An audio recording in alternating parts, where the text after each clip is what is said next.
What's up, queers? Alright, I don't have much of an intro this time. Last episode featured Denver. He's gone now, back to his realm. And so, unfortunately, you're just stuck with me now. And all, you know what that means? It means I'm back to talking about fucking Vylet Pony. The only reason I didn't while he was here is because he knows jack shit about her and her music. That's not his fault, obviously. Like, I've been trying to, like, slowly brainwash all my friends, basically. But, you know, the process takes time, so I can't expect them to, you know, riff on all my thoughts immediately. And yeah, it just wouldn't be good content if I was sitting there ranting at him while he was nodding and going and not actually having a clue what I'm talking about. So I didn't, but I figure it's about time I return to form here. But before I return to form, I'm just gonna kind of yap for a bit while those individuals across the street make their way past me. They probably can't hear me. They probably don't give a shit, but, you know. Alright, anyway. Vylet Pony, right? In 2023, she released this album that I, with most of her albums, wish I was there for. Because it's not my favorite Vylet album. If you haven't watched any of my previous work, my favorite album of hers is Monarch of Monsters. I'm one of those people.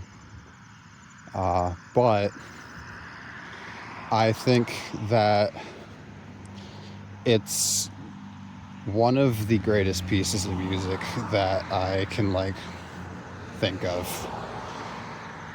It took a lot of time to grow on me. It took a lot of time for me to, like, fully get and to fully get immersed in the experience. But it's worth it because it's just such a, like, fascinating, engaging, cohesive piece of music. I'm talking about motherfucking Carousel. Very interesting journey I went on with this album because, like, and I still have that in my mind a little bit. Like, it still feels like a little bit of a black sheep to me because I have, you know, these thoughts that are kind of lingering there from when I hadn't fully embraced what the album is doing. Like, oh, you know, the first half just isn't, you know, as good, or, oh, you know, Hush kind of meanders a little bit, Carrion Child meanders a little bit, stuff like that, you know. But I've come to, like, appreciate all those songs a lot more. And though I can't tell you, like, precisely what is actually going on in the, you know, textual story of the album, there's so much to, like, think about and talk about when it comes to the themes and the subtext and what, you know, is broadly being said. Like, I think the thing I struggle with is perfectly translating everything that happens in the textual story to, like, you know, a big meaning. But, you know, not all art needs to be that. Not all art needs to one-to-one translate to something that you can, like, comprehend, I guess. Sometimes things are just there because the, you know, artist envisioned it that way, and maybe it only makes sense to them. Maybe it's just for the vibes, you know? Or maybe I just haven't fully dissected what everything means yet, and there will become further clarity in time. But anyway, I guess I just wanted to talk about the album, like, broadly, and talk about why I appreciate a lot of the things it does. And I'm just kind of on the fly now figuring out how I want to do that. I figure I'd go through like track by track, give my thoughts, and from there it'll probably just like fucking evolve. But this isn't one of my essays. I don't have to worry too much about like structure and all that. I don't need to, make sure I'm following points logically. I figure I'll be like bouncing around between topics. And I think what'll help is that, like, I'm gonna say this right off the bat. If you haven't listened to Carousel, the album by Vylet Pony, fucking do it. Do it right fucking now, I swear to God. It's an incredible piece of music. I think it's pretty accessible. It does something very interesting. It does a lot of things that are very interesting. And so I think if you have a lot of the album's surprises spoiled by listening to this, you are doing yourself a disservice. So I'm not a cop. I'm not going to make you do anything. I would just recommend that you listen to the album before you listen to this. And that way, I can talk about the album as though we're on the same page and not like have any pretense of like, ooh, what's going on in this track? I guess we'll see. None of that. So, do it. Go listen to it.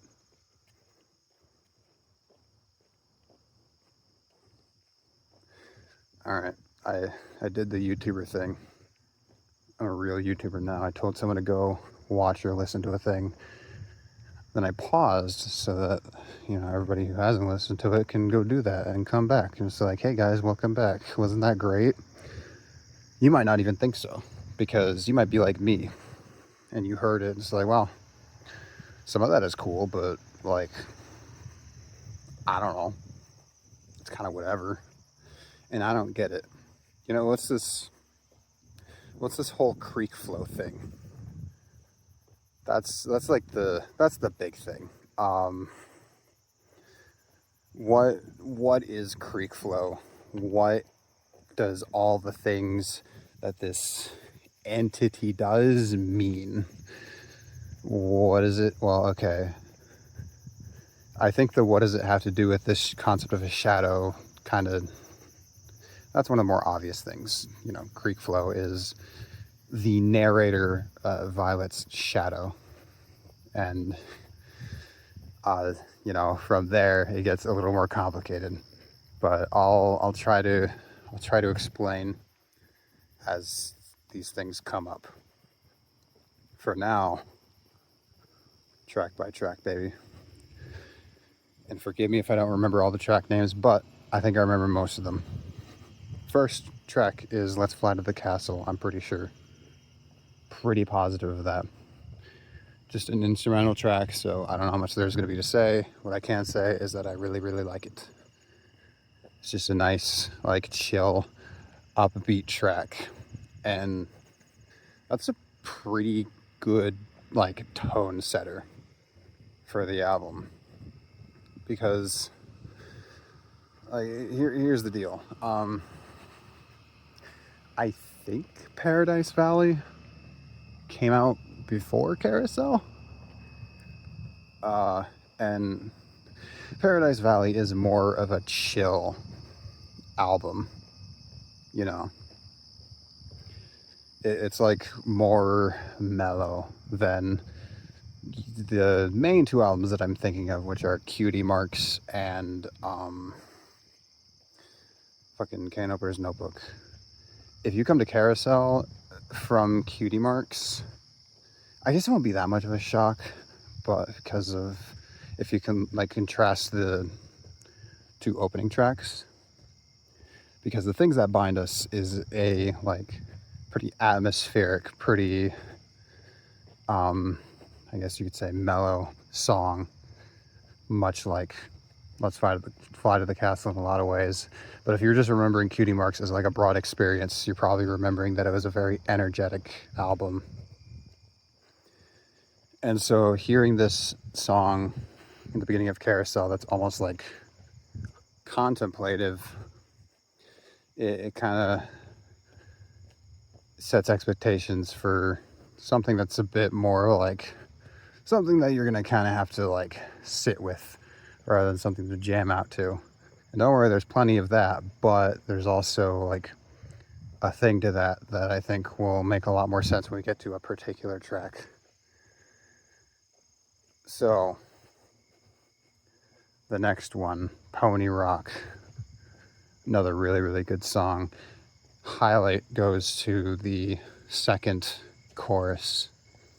The climax of the song is really good.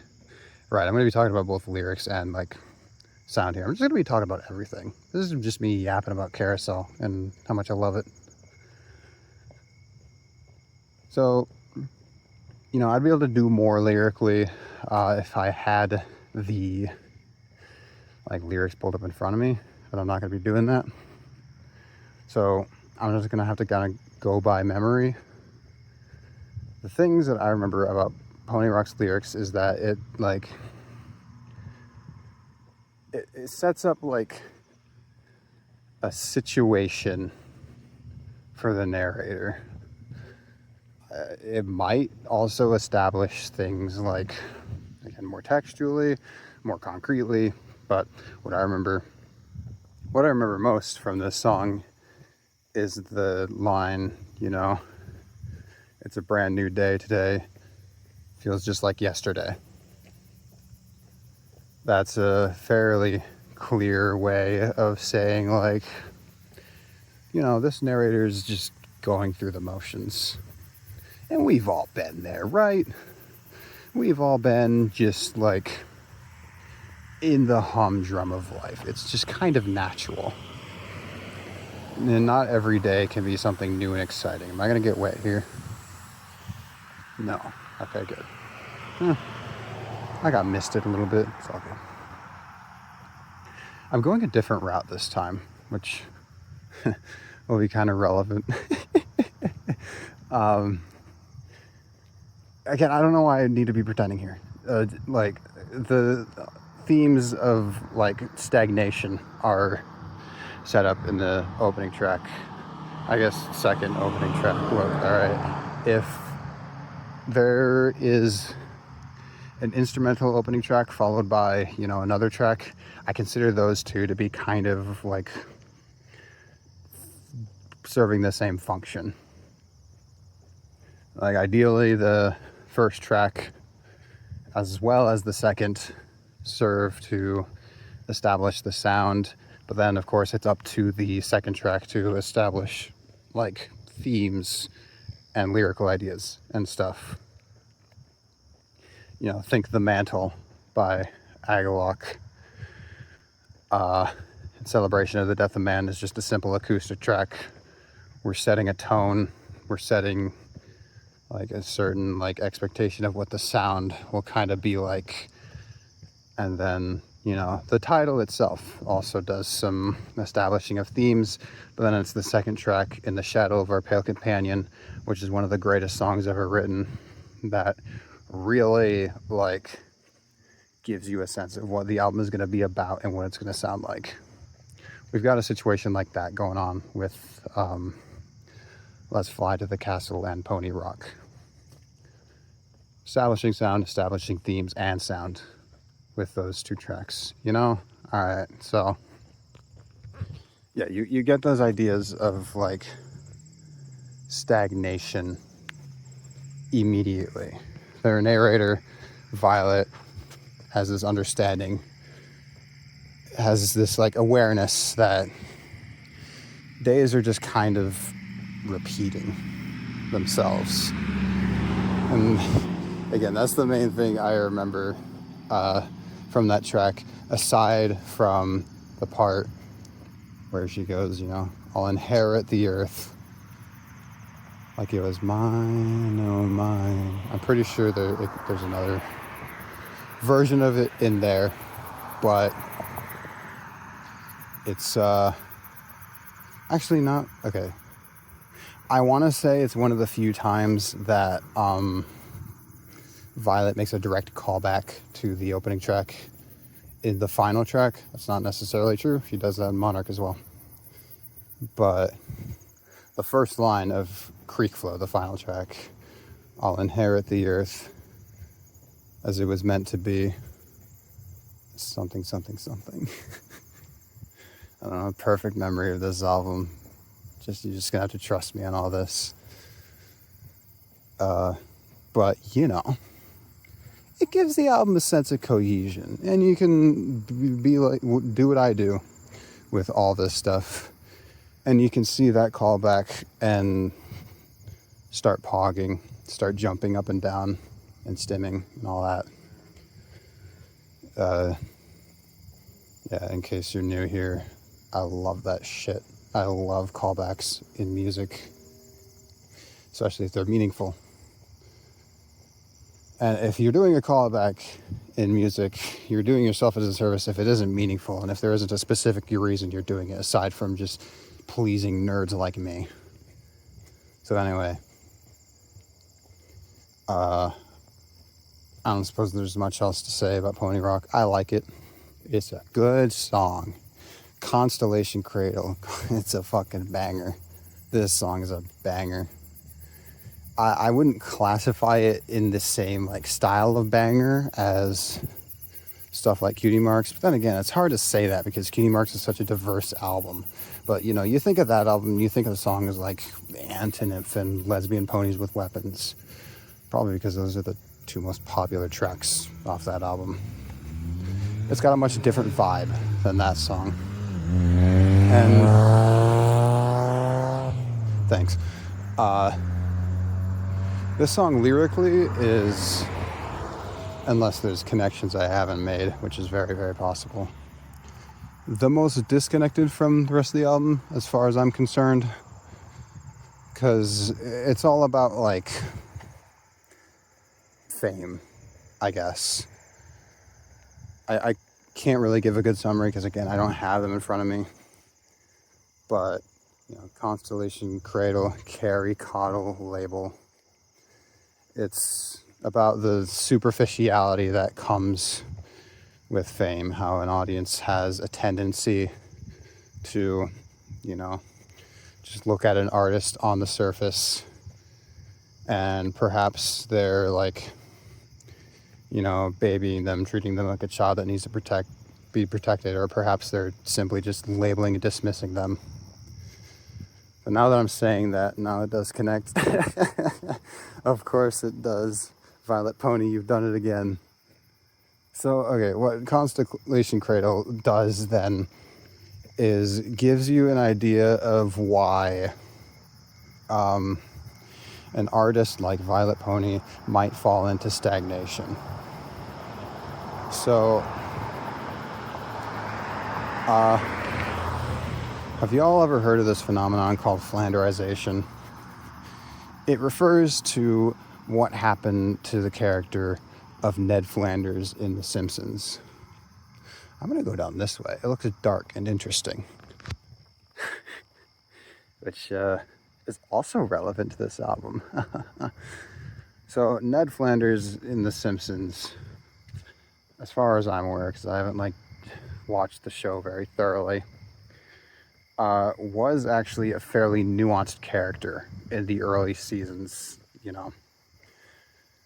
What we know Ned Flanders to be is the guy with the funny voice.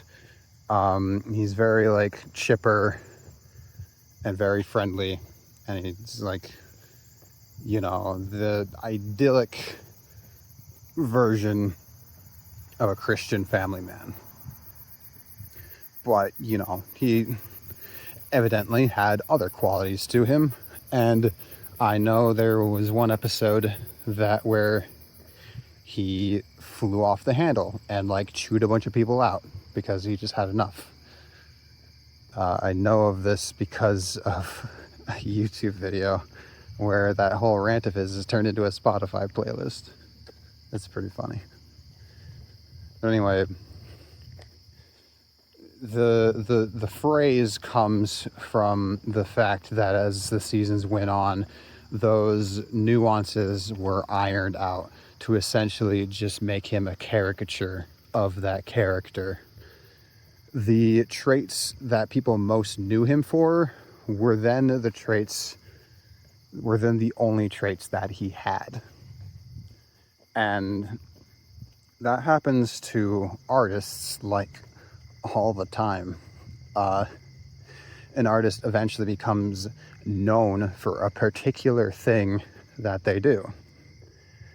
And so, either because the artist wants to please their audience and play into their audience, they naturally just start doing that thing that they're known for over and over again, or they're kind of pressured into doing that same thing over and over, because if they try to do something different, the audience that they've gained by doing that thing responds negatively.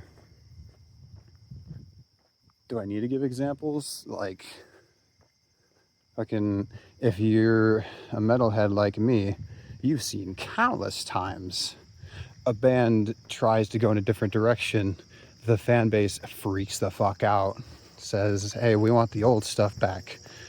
Just play the old stuff, old man. Nobody wants to hear Metallica's new songs. And look, I'm not going to call Metallica's new songs good or anything.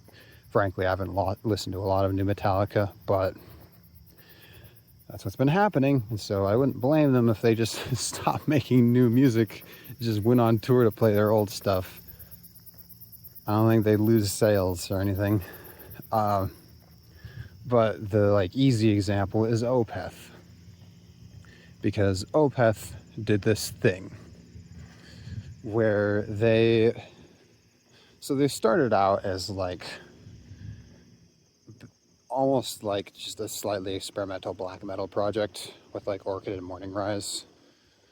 But as they progressed through their career, and as Michael met Steven Wilson, they turned more proggy. But what's important is that they kept that same death metal sound. They were still doing these aggressive riffs. They were still doing this really heavy melancholic atmosphere. And of course they were still doing growls. Michael was still doing the metal vocals, the harsh vocals. But then with Heritage, a lot of that fell away. The music was a lot less aggressive, and Michael just completely stopped growling. And this is a very controversial move for them, because Opeth became known for that style of music. And so now that they're doing this different thing, a lot of people don't like it. And I don't think that the last Will and Testament was made because Michael felt pressured to, bring back the growling or whatever. But he's very evidently aware of how people have responded to his music. I mean, pretty much every artist is, right? So I'm positive he was aware that less people were listening to Opeth's more prog rock stuff. It's because they built their audience around that death metal sound. And now that they aren't doing it anymore, a lot of these people will just stop listening. And I'm sure he's aware that a lot of people were really hyping up the last Will and Testament pretty much just because the growling returned. And so I'm sure he was annoyed because his music essentially became flanderized. People weren't concerned about the nuances of Opeth's music anymore. They weren't concerned about the rest of the sound of the last Will and Testament, because they just heard the growls and they thought oh, hey, it's Opeth's back, when you're just completely ignoring the development of their sound and the work that the band has put into the rest of that record's sound and identity. So trying to get back to Carousel. Basically, this is something that happens when you are an artist with an audience. You're at the very least like expected to kind of play off of or respond to audience expectations. But unfortunately, if you do that, chances are you're gonna be pressured to do the same thing over and over again because that's what the audience wants. And so you're gonna start stagnating, more than likely. You're gonna want to do the same thing over and over again because that's what pleases people. And I think that's the idea that Constellation Cradle is introducing. I get the sense that it's also just about the idea or just some of the pitfalls of having a fan base, but the way it plays into this album is by introducing that idea of, why might an artist with an audience start stagnating? Introduces that idea of stagnation, which is a huge theme of this album. I guess while we're here, this one isn't too hard to put together, but that's why the album's called Carousel. It's because a carousel just goes around and around in circles, which is a tendency that just humans have. It's not just artists who can experience stagnation. It's just people in general want to just stick to familiar habits or familiar ways of living. So you just go in circles, and maybe you're content like that, and maybe you're just content with habit and with familiarity, but a lot of people aren't. And especially artists who are passionate about creating are probably not going to be content with that, and are probably going to recognize that, because a lot of artists will never be content making the same thing over and over again. Some are, and more power to them, but a lot of artists will keep having new ideas and will keep wanting to explore different avenues and create different things. That's just part of the drive of being an artist. Half the drive is just wanting to create, the other half is wanting to explore, but if you're going to be a popular artist, you have something kind of dissuading you from doing that. So yeah, a lot of what Carousel is about is stagnation, and how we'll fight against it, or just I guess the dangers of stagnation, you could say. But it's also about a lot of other things, but I can get into that later. For now, right, I think after Constellation Cradle is that interlude track that I'm forgetting the name of this one. Forgive me. It's not really a song. It's it's there as part of the album experience. And you know what? I'm gonna say these have a right to exist. I know, controversial take. Anyway, it's a cute little track. You've got this I guess you'd call it carnival announcer. I don't know if carnivals have announcers, but you're getting the vibe of being at a fair or a carnival, playing into the whole carousel thing. And this individual is saying that in this hall you can speak to your shadow. So what the fuck is a shadow? Well, you see, it's this thing that is cast upon another surface in the presence of light. But in the context of this album, a shadow is essentially, I'm going to give this my best shot because I don't fully understand it. boy, I can fucking go off here. I'm going to. Okay, here's what I'm gonna do. All right. This recording's been going on for half an hour already. That's fucking absurd. What I'm gonna do is, as I approach my apartment here, I'm going to pause this recording, go up to my apartment, get a quick drink, maybe take a little break, and then I'm going to go back out and I'm going to try my best to explain what a shadow is in, like, Vylet Pony's universe, I suppose. And then I'm gonna go off on some other stuff because, you see, I studied literary analysis in English class in in college because I was an English major. And there's a concept of a shadow in literary analysis as well. You can think of it as like a different version of the foil that I'm sure most people will be familiar with. And then there's the idea of the shadow in the context of basically almost the entirety of Vylet's work, and like some of the recurring themes that you see in her work if you're looking at the idea of a shadow.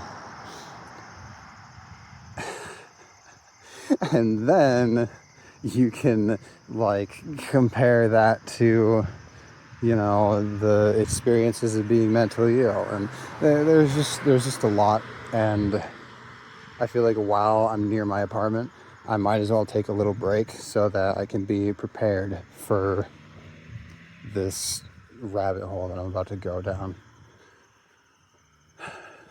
God help me. So, Carl Jung. He was a Swiss psychotherapist, psychiatrist, whatever you want to call it. And he's very important in the work of psychiatry, as far as I can tell. And he's relevant in the realm of literature because of his concepts of archetypes and the shadow. And the shadow could be considered an archetype if we're just talking about literature, but the concept of the shadow is also relevant in just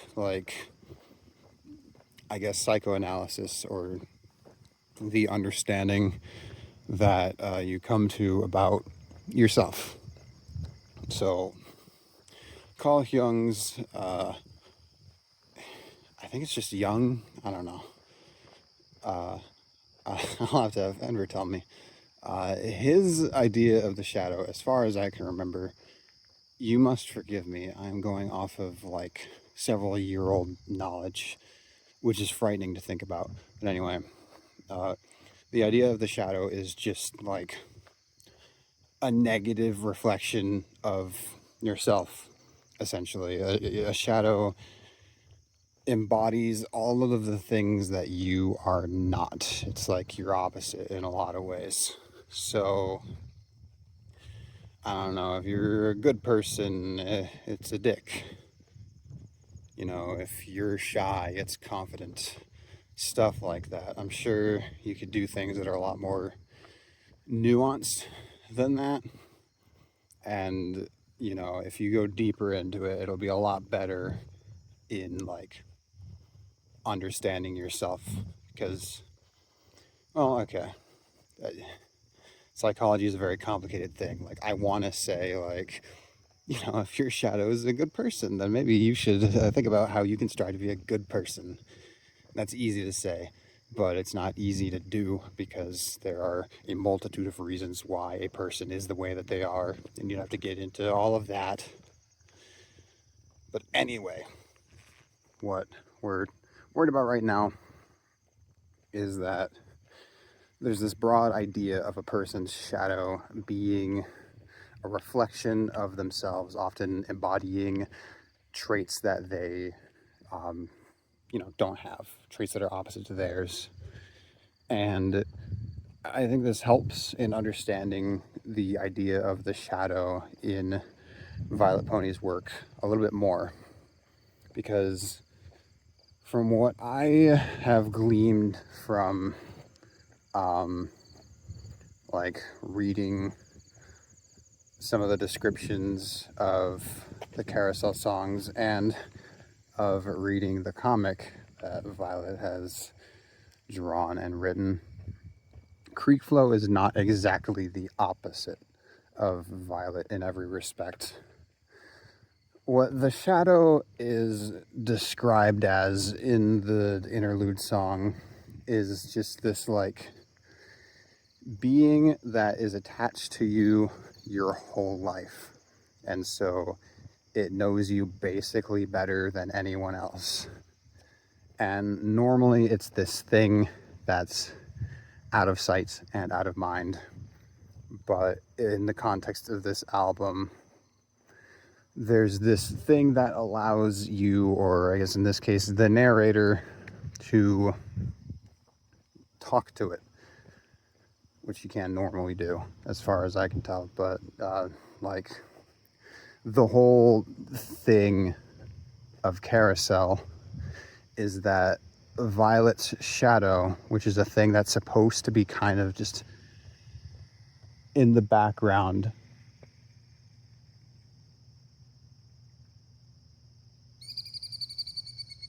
Sorry, I heard quite a sound at that house over there, and I was trying to determine what it is. I have no fucking idea. Maybe it was just sprinklers turning on, but it sounded more like a gush of water than, the spraying. Anyway, shadows are supposed to be kind of like passive, mostly observing, and maybe like subconsciously influencing their host or the person that they're attached to, which is kind of relevant to Carl Jung's idea of a shadow, which would be, something that subconsciously influences the decisions that you make and the way that you think, et cetera, I think. I'm not an expert on these subjects, all right? But what happens in Carousel is that Vylet's shadow, becomes, it, I guess, liberates itself. It's no longer, completely attached to Vylet, completely, I almost want to say subservient. It's no longer a passive entity. It becomes an active one over the course of the album. And what Creek Flow is the name of Vylet's shadow, and it giving itself that name is, I suppose, part of the process of it becoming its own agent. And what Creek Flow represents through the themes of the album and through the even the story itself textually is Creek Flow is basically a part of Vylet that she's kind of shunned away. It represents the dreams that she's abandoned, the things that she's suppressed out of fear of sometimes you just try not to think about things because they're difficult or uncomfortable to think about, trauma or even just small embarrassing things. But the abandoned dreams thing is very relevant. So Creek Flow is essentially all of the parts of Vylet that she suppressed. So not specifically all of the things that she isn't, but there's some connection there. Right, okay. And so, with that in mind, if you look at I say Vylet's other work. The other big example is Monarch of Monsters. That album has this idea of there existing two distinct entities in one person. Okay, in this instance only, I will differentiate the two different Vylet characters. So the Vylet in Carousel is Vylet Lullamoon. In Monarch of Monsters, it's Vylet Cypress. In Vylet Cypress, there exists her and Wolf, which is the like moniker or identity that she takes on through the events of the album. And the big part of the point of that album is that although they are kind of two distinct entities, they are also largely the same, and they both inform the like whole being that is Vylet or Wolf, whichever name she's going by. And it's kind of the same with Greek Flow and Vylet. They are both part of the same collective being, but they're also two distinct entities that are independently informing that person. And then as like, less of like a relevant thematic example, but a thing, Lodestar in Love and Pony Step kind of serves as top 5 videos shadow, as far as I can tell. I don't know if in the lore Lodestar is Vid's shadow, but it's the way I interpret it. Lodestar is like an entity that is attached to Vid in some way and represents a part of her consciousness. It's the first interlude track where he says, I'm always here, but in distress or in times of uncertainty, you perceive me more profoundly. So in that way, it does sound a lot like a shadow in her lore. It's always there, but when there's shit going on, it takes on a more defined form and she becomes more conscious of it. So as you can see, 3 is a pattern. So we've got this recurring idea of a character having 2 distinct, maybe not even distinct, just like in some shape or form recognizable different parts of themselves that make up the whole of them, but they can be seen as different entities. So why is that? Is Vylet just like fascinated with psychology? Possibly. Sorry, I got distracted. There was a statue in front of someone's house of like a guy, and so it's dark out, and I was trying to process for like a good 10 seconds if that was like a real person or not. All right. Anyway. So maybe Vylet is fascinated with psychology. Maybe she's read on Carl Jung's work. But not to psychoanalyze an artist too heavily, but I get the impression that Vylet has experienced depression or just, mental illness broadly. And all I can really say is based on my experiences with depression. I'm sure we've had different experiences. Well, again, if I'm to look at, you know, the things that she communicates in her music as experiences that she's gone through, we've definitely had different experiences. But, you know, I've had depression, and in these works of art, I see things that are similar to what I experienced with depression. And what I have experienced with depression is this like feeling that there are two different voices in your head. So, you know, personally, especially when I was in like the worst throes of depression, I felt like there were two voices in my head. One was like me, you know. I saw it as, you know, my own voice. The things that I believed, the things that I thought, all that. And then the way I perceived it was the other voice in my head was in some respects intrusive.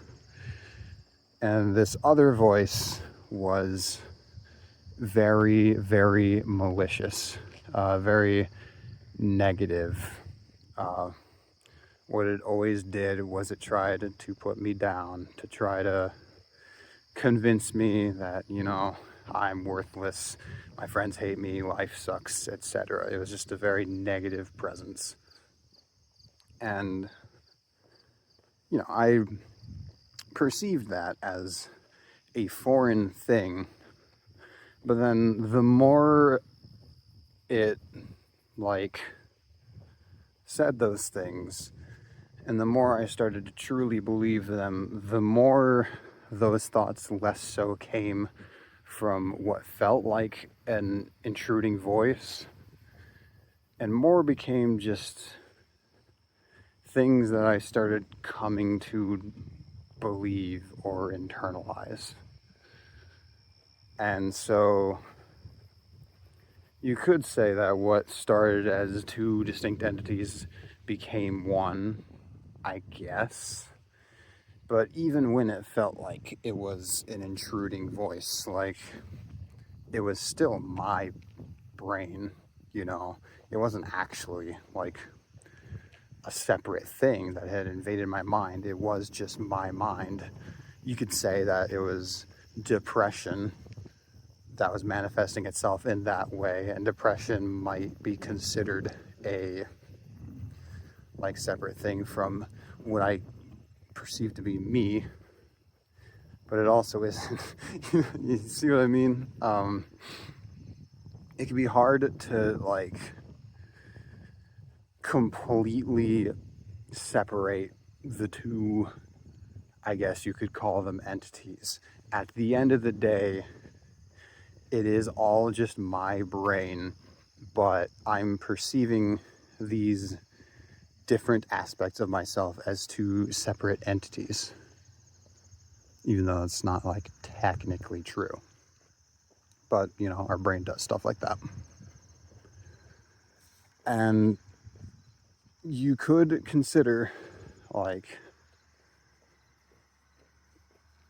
these two voices to be me and my shadow, I guess. I haven't thought about it that way specifically, but hey, what we're doing is we're just interfacing with this piece of art in a way that makes sense to me. Okay, I'm doing a lot of ums, but I am kind of like thinking of how to continue from here, how to continue these thoughts. And I'm struggling, shit. It's just that idea of there being two different entities in your head kind of influencing the way you think is something that I see in Vylet's work. If her experiences with depression or anything like mind, then it makes sense that she would latch onto this idea of having something else in your mind affecting the way that you think. And, you know, part of the healing process, as expressed in some of her own work, is kind of reconciling with the fact that that is just a part of you that you have to learn to accept rather than completely reject. In fact, that's a large theme in Carousel. So, back to it, I suppose. Right, and then this interlude track also has the cute, 32.7, The Creek, which I was delighted to hear make a return in Love and Pony Step. But, yeah, right, okay. It is actually relevant. I was about to dismiss it, but no, the interlude is actually really important for, establishing what the shadow is so that any of it makes any amount of sense, but also themes. This radio station, this fictional radio station that she's created, talking about how it's just playing classics, and it plays a couple, I assume, classic MLP songs. I only know one of them, Discord by the Living Tombstone. I didn't know that one until I was talking to a friend about Vylet Pony's music, and he was like, the only fucking MLP song I even know is Discord by the Living Tombstone. And I was like, oh, okay, I'll give it a listen, I guess. And when I got to the chorus, I had to fucking pause and go, hey, wait a minute. Oh, the wind is picking up? That's awesome, actually. Okay. So the reason why this choice was made, to have the radio just playing classic music, the shit that you want to hear. Aren't you excited? Stagnation. We're going back to that. Because what this is communicating is the little bit of frustration with how fandom tends to be. It's not just the MLP fandom, being realistic. Fandom in general can have a problem of embracing new things that are being introduced to it. Fandom often has the problem of only wanting a repeat of the things that have come before. They only want their nostalgia bone to be tickled, And evidently that's the case with the MLP fandom. Perhaps they have this broad, desire to only want, this idea that they have of what this fandom or what this art used to be. Perhaps they only want that. And perhaps there's a large sect of the community that only really appreciates these older classic MLP songs and isn't really as interested in the other newer stuff that's coming out. I'm exhausting myself again.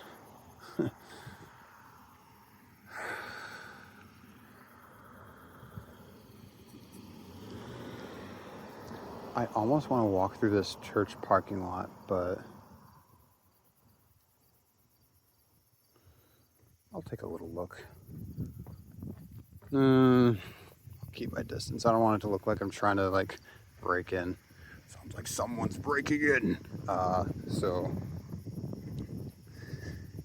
it's all so connected, So, okay, I don't need to okay. So this expression of the broad feeling in the MLP fandoms in general, people in general, is I just want to go back to the good old days. I just want to hear the things that I heard back in the day. I just want, again, plays on nostalgia. And that is why Brohoof is the way that it is.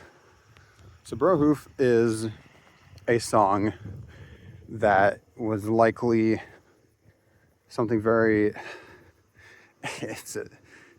Brohoof is a brilliant song. It's not even like one of my favorites, especially musically. Musically, I like it. It's a bop. But it's also like nothing incredible.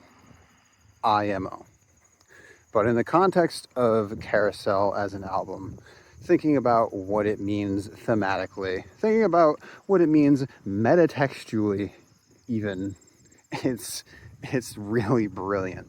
Okay, so Brohoof, the sound is going to be very familiar and like probably even titillating to like classic Vylet Pony fans, people who really liked Cutie Marks, because Brohoof is like a really upbeat like pop song, perhaps less so than some of the stuff on Cutie Marks.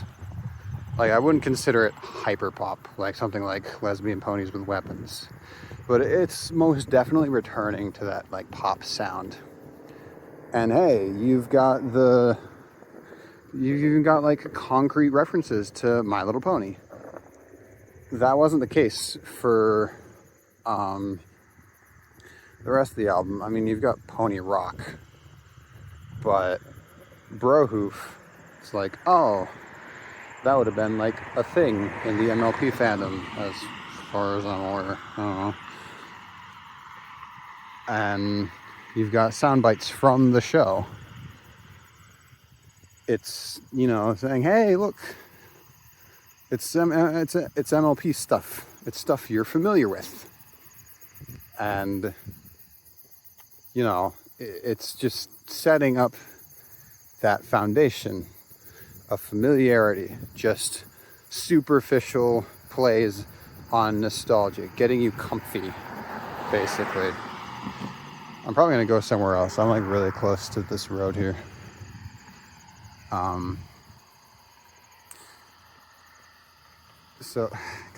So we've got a couple levels here, I guess you could say. So, like, on the level of this is playing to fans of the show My Little Pony. It's like, all right, this is what you want, show fans. We're back to making songs about the show. We're back to making references to the show. This is what you want, right?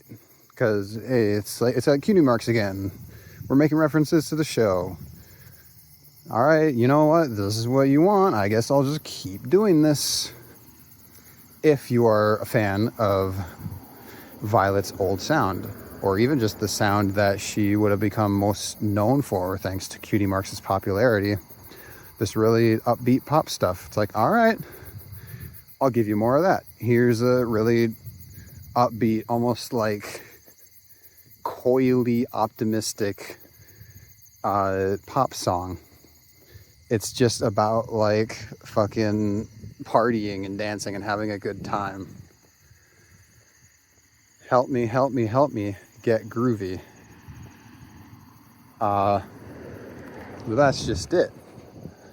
Right. Okay, and then there's the other level of like, you can think of this song as the narrator trying to maintain their like, current view on the world. They're trying to stay positive, trying to just stay immersed in what they know. They're trying to stay immersed in the familiar.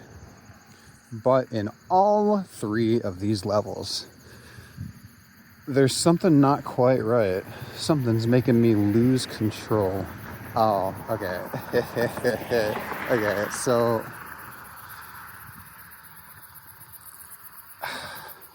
And this like sense of like something's wrong here, something is trying to subvert this idea of the familiar, is present in both the lyrics and the sound. So I guess starting with the sound, you know, you have this upbeat pop sound, but there's just these little hints of something else. There's these like slightly darker, slightly more aggressive electronic sounds just kind of thrown in there every once in a while. They're like put in there beautifully. Like they flow with the song, but it is just a little bit different. And then you also have this little piece of music that I've come to understand is like known as creek flow ponders or something like that. It's just a little piece of music that's associated with the character of Creek Flow. And it's there because Creek Flow is starting to become, you know, a more present thing. In the story of the album, Vylet is trying to maintain this sense of familiarity. She's trying to, I guess, reject, you know, Creek Flow and what they are, but they're there, and their presence is made known through that distinct sound that's associated with them. But these sounds are also kind of slipping in through the, you know, guise of the familiar for a Vylet Pony fan who just wants the upbeat pop sound. For them, you have this different like tone, this different musical identity just kind of slipping in there subtly, making it just a little bit, perhaps just a little bit more unfamiliar. In the same way that Vylet has something unfamiliar, something they want to reject, just kind of creeping in, you have these new sounds that'll be more unfamiliar to someone who just wants Vylet's, you know, really poppy, upbeat work. And, you know, that'll naturally, like, kind of, I guess you could say, put off someone who also is just there for the MLP stuff, because, you know, the stuff about Creek Flow and your shadow, none of that's going to be familiar to people who are just fans of the show. And if you're just there for the MLP stuff, I can't imagine you'll take much interest in these other ideas that are creeping into this song that's full of MLP references and stuff like that.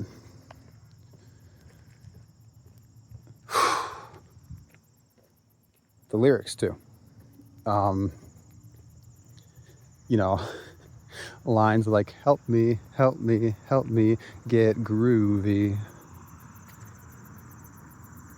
Surface level, interpret that as, oh yeah, I'll help you get groovy, I guess. It's not very subtle, but I don't know, it's like kind of neat. I don't know. I'll often look at things as like, you know, well, how subtly is this executed, as like a way of saying how well is it executed. But I don't know, even if something isn't subtle, I just appreciate when there are the like different ways to look at it. So help me get groovy, obviously there's the like surface level, really optimistic, I'm suppressing the fuck out of this view of it, which is we're gonna get groovy, we're gonna fucking party. Help me out, man. Let's do this shit together. Let's spin this shit. But then obviously you have the repeated phrase of "help me," so something's trying to reach out, something's trying to get your attention. And then there was the other line that I referenced earlier that I've fucking forgotten. Damn it. Because you're going to hear it in the recording. I realized as I was saying it, the double meaning in the line. Right. Something's making me lose control. So I actually only saw the, like, I guess you could say darker interpretation of that line, which is, you know, creek flow is starting to gain more control. Creek flow is starting to gain more agency. And so, you know, Vylet saying that, she might not even realize, like, what she's saying. And what she's saying is, like, I don't feel as in control of myself anymore. There's something creeping into my consciousness that I'm not as aware of. And it's making me feel as though I have less agency. But also, like, it could just be a way of saying, like, oh God, I'm losing control of my body. I just want to fucking jam. The music makes you lose control, is what I've heard. And it could be a reference to that. So, hopefully, with this fucking unhinged rant, I have expressed why Brohoof is, like, really, it's really something. The way it, like, plays on all these different, the way it works on all these different levels, the way it plays into the ideas of this album through so many different avenues. Because Carousel is not just about, like, you know, the journey of Vylet the character. It's also about what Vylet is experiencing as an artist. It's also about Vylet's place in this, like, broader fandom, this broader culture of MLP, you know. And it's also just kind of about life, because, you know, we've all experienced stagnation, and it's perhaps especially true for people with mental illness, this feeling of something creeping into your consciousness, making you feel less, you know, in control of yourself and your thoughts. But I'm sure it is a thing for basically most people. I'm sure there are aspects of basically everybody's identity or personality that they feel are, like, unwanted. It's their shadow, their creek flow, or whatever. And it works on all these levels. And that's really impressive to me. Holy shit, another half-hour recording. I've taken a rest on this little foundation that I've rested on before. I'm not even halfway through the album. Okay. I suppose I should proceed then. And that's what Brohoof is doing. It also worked well. Okay, yeah. It also has, you know, its place in the album. What it's doing is it's giving the listener this subtle sense of, like, there's something up. There's something creeping in, which is something that is even more profound in the next track.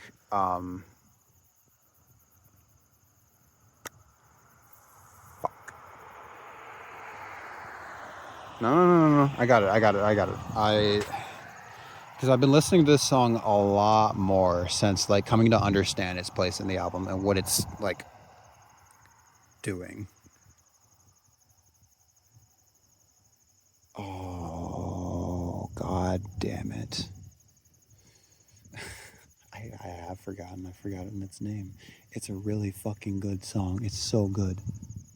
fact, it's so good. I'm gonna pause the recording just to fucking see what the song name is. I'm a real fan, I swear. So, the interlude track that I was talking about earlier, where they talk about the shadow and, you know, introduce the radio station, is How to Talk to Your Shadow, question mark. And then the next song after Brohoof is, I can't believe I forgot this name, Bass Cannon. Yeah, song fucking Fox. So Bass Cannon is another like pretty upbeat, catchy song. But those darker tones and the feeling that something is like creeping in, almost trying to invade the music, is far stronger in Bass Cannon. It's got a lot more like aggressive sounds, which I suppose is the like meant to represent the usage of the bass cannon in the like story itself.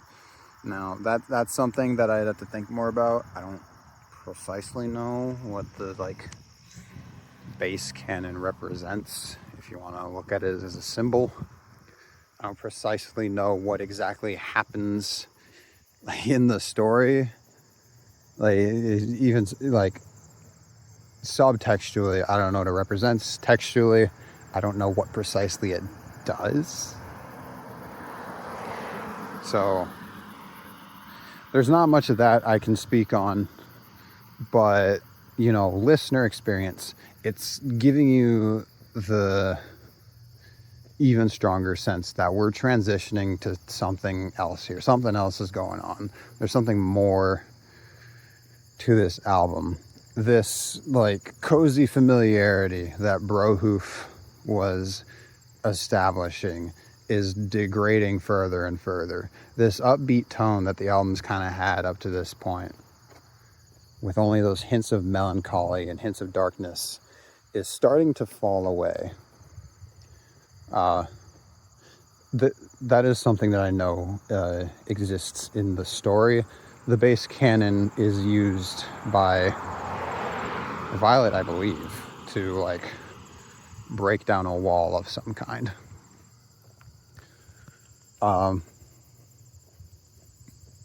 There's not many specific lyrics that I remember, unfortunately.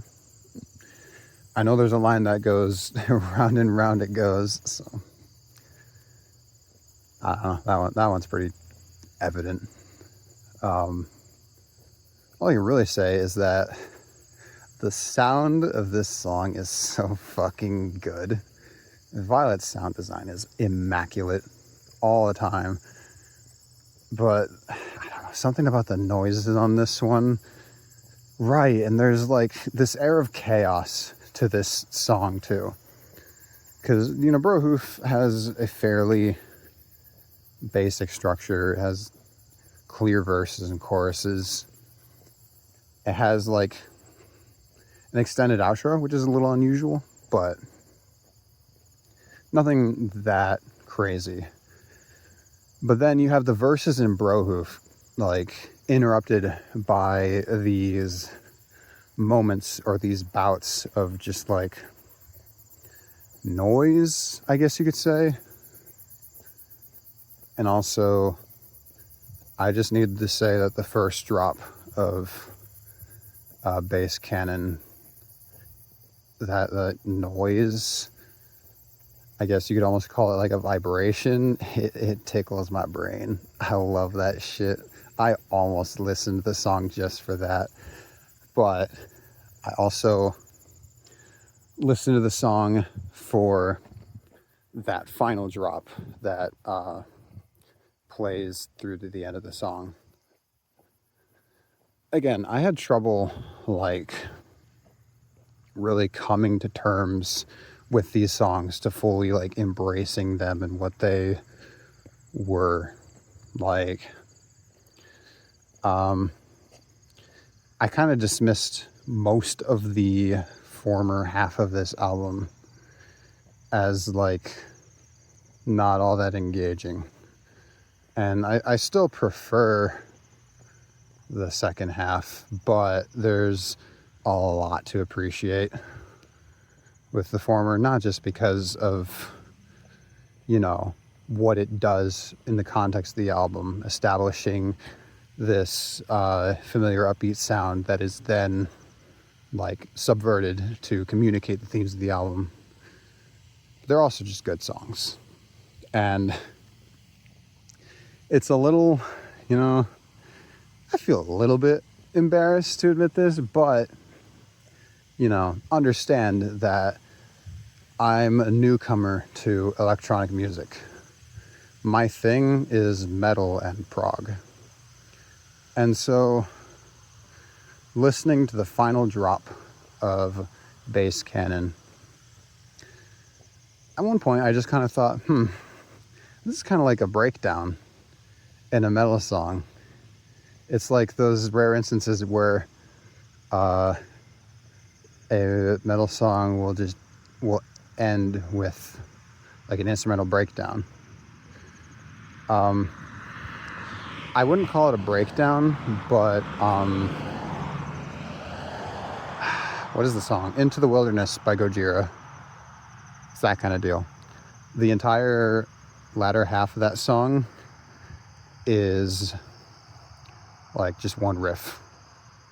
And if you're gonna have that much time of a song devoted to one riff and have it be the outro of the song, it better be a fucking damn good one.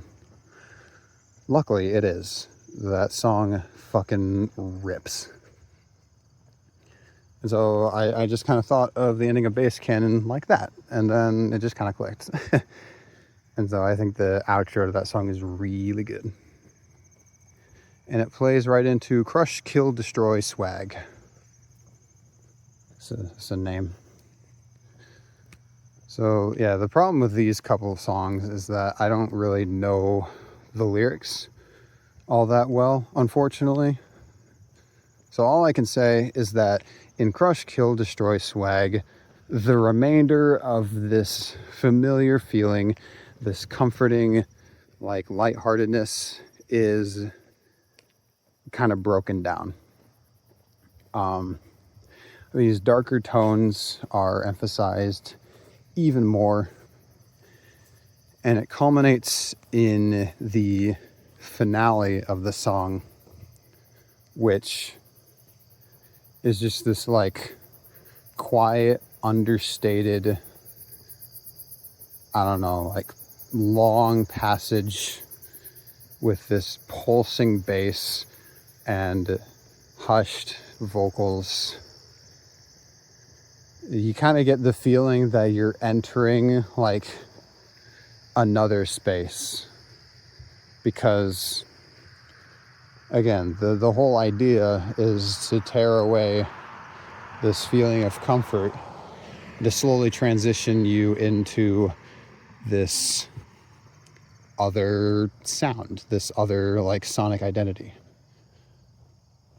That's the big purpose of that song.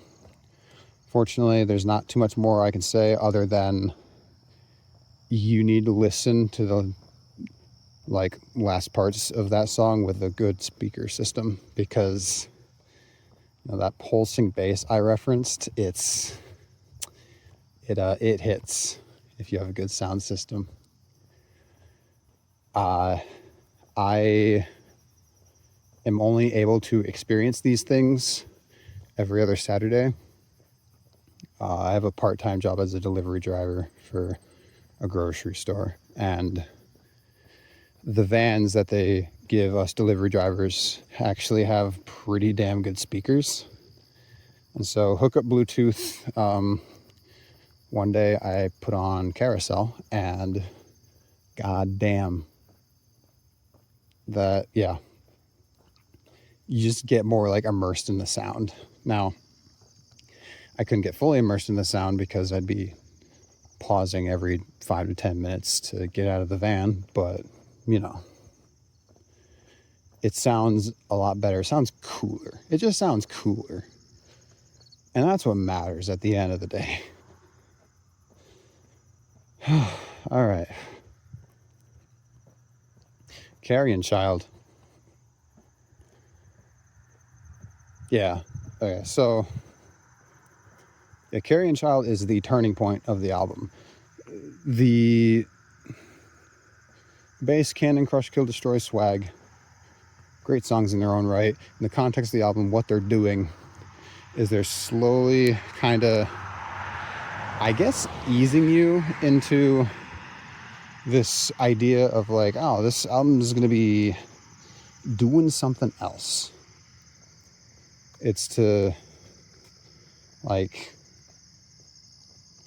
slowly transition into the darker tone that it is now going to fully embrace with Carrion Child, because after a short monologue by what I understand to be Creek Flow, you suddenly get hit with this like burst of noise, these harsh chords, then a fucking guitar comes in. The intro to Carrion Child is really fucking good. I love it. And also, I've talked about this quite a bit, and it always comes up when I talk about this song. In the intro to this song, before any like vocals come in, there's a snare hit that happens. Like, I couldn't give you a timestamp right now. I'd have a very difficult time describing like where, when it is in this song. All I can say is that in the intro to this song, at some point, there is a loud, harsh snare hit.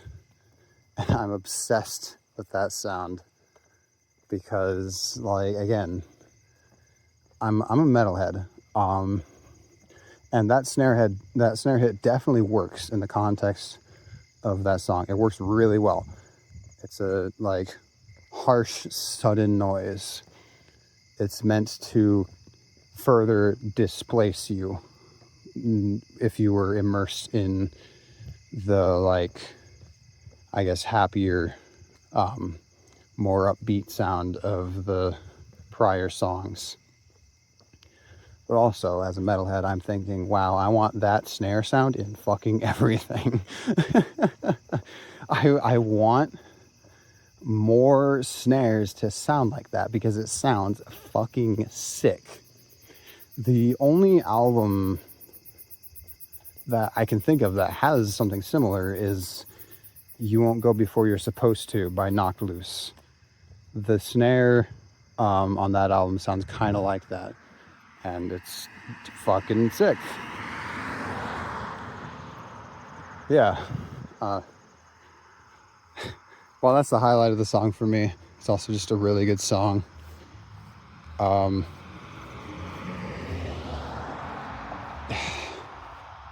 Yeah. I don't know. Again, I unfortunately can't speak too much on the lyrics. I can't speak too much on the story because I don't fully understand what's going on. But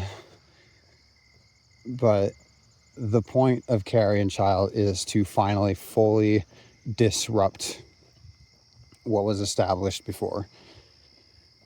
Because what the album was doing prior to this point is, you know, establishing the familiar, cozier sound. And that is so that Carrion Child is effective as a piece of music to disrupt that familiarity. It's playing on the theme of stagnation.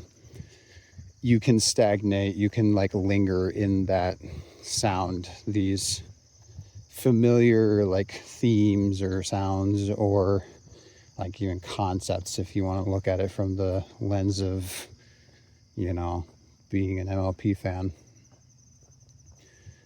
And so this deviation from that is going to be a little uncomfortable, and that's the point of the song, is to be like a little jarring and discomforting.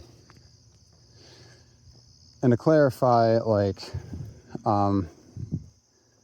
there's levels to these things, to the emotional effects that a piece of music has. Like, songs like Ptolemaya, Pole Drone, Take Me Home.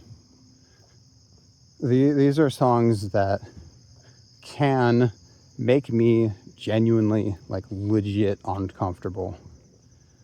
Like, this is eerie enough of a sound that might make me, like, look over my shoulder a little bit. Not often. At this point, I'm used to them. But they are pieces of music that I think are legitimately disturbing. Carrion Child, I've never really had that reaction. But I want to meet artists on their level.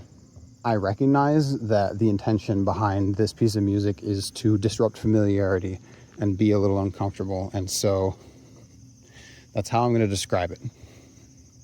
Because I think that it is accomplishing that effectively, even if it doesn't necessarily have that specific effect on me, if that makes sense. Because, you know, I've had discussions about horror with a certain someone, and I've, you know, explained why this horror is effective. And, you know, the response is like, I don't know, I don't think it's scary. It's like, yeah, I didn't really either. But I recognize what they're doing. And I think that if, you know, we're looking at it through the lens of this is what they were attempting to accomplish, I think they did accomplish it for this and this reason, even if I didn't actually specifically feel scared. You know? So, and there's a similar thing going on with the next track, Hush. Hush starts with, I think I've seen it described as slam poetry in the comments to the YouTube upload. I guess you could think of it like that. You could think of it as like a hurried monologue. And this is another piece of like really good immersive music. Because what Vylet did with the sound design in this song is she had her voice, as she's doing this monologue, pan around the different channels if you're using like earbuds or headphones or anything like that. And that combined with like the background music and some of the reverb. Oh yeah, the like reverb on the sounds in the outro to Carrion Child add to this effect. Basically, you get the sense that you are in a large empty space thanks to the sound design. And you're getting the sense that in Hush, there is this thing like floating around you, saying all this shit to you. Kind of a taunt. I mean, it is taunting. Like, fuck, what is the exact line? Are you fucking happy? Why are you fucking smiling? Which I shamelessly like played off of in a fucking poem that I wrote a little while ago. I wrote a poem that was very heavily inspired by the intro to Hush, and so I even threw in like a reference to it. And you can read that poem on my blog, which you can find a link to in the description. But it is not a clickable link because I'm not verified. Oh well. You know how to copy paste. It'll be all right. Anyway,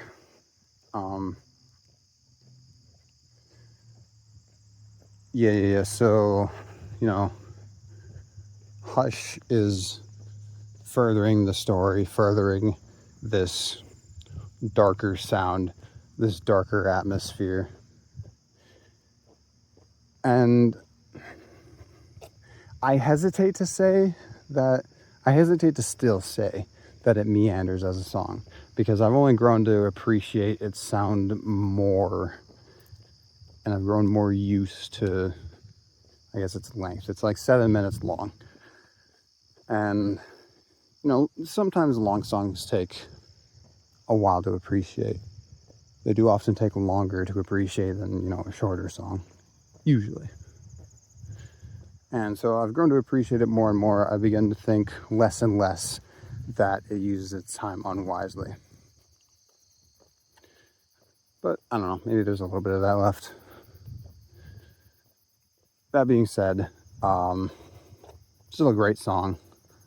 And there's highlights, you know, such as Harvest Moon's coming down tonight, reap what you sow, motherfucker. The last line being shouted by Vylet as a guitar riff comes in, and it's, you know, some of the sickest shit she's ever done. That part's really fucking good. Maybe it's typical of me, the metalhead, but I don't give a shit.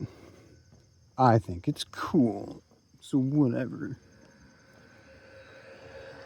Again, unfortunately, I don't have much else to say because I don't know the lyrics off the top of my head. So what I can tell you is, like, we're immersed in this different sound that's meant to disrupt the one that we established previously. I'm kind of repeating myself here. All right, yada, yada, yada. Examining the afterthought. This one was interesting. It's an interlude track. In the same vein as The Silent City on Cutie Marks, or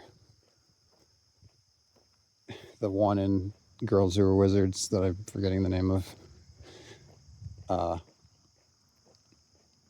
In examining the afterthought, you have, you know, the beautiful, quiet instrumental, but you also have this sample of this guy talking on what I think is a radio show. And it's just this older gentleman, like, talking about his life, I guess. And the main thing that's expressed is that, like, he doesn't really want to, like, go out and travel now that he's presumably retired. He just wants to, like, stay home and work on his vehicles and stuff, just, like, do his hobbies. And what is that sound now? That's definitely an animal.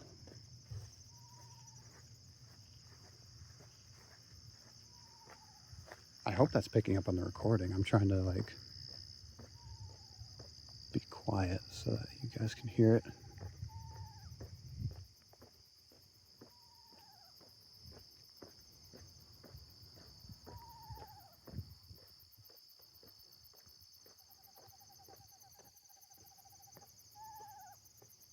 I mean, I assume it's some kind of bird, but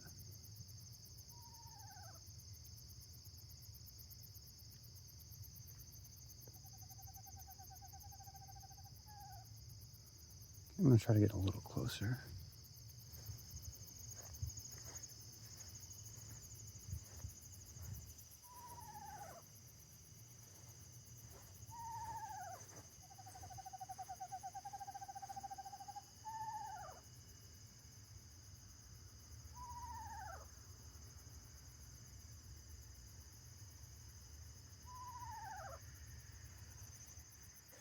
Okay. Hopefully that picked that up. I've never heard that before. That's wacky. Fucking. Anyway, geez. Give my voice a nice break. My throat's starting to get dry. Okay, so finally we can get back to fucking theme talk. Stagnation. Hey, it's that one again. All right, yeah. The idea with examining the afterthought is just like, I don't know, looking at this picture of someone who is kind of in that space of stagnation. They don't want to do... Okay, now I'm hearing another strange sound. They don't really want to do anything new, explore new territory, anything like that. They just want to be left alone, you know. I don't really see it as like a criticism of this person. It's just, you know, sometimes you see yourself in a person and sometimes you think, that doesn't really work for me. I don't really want to be that.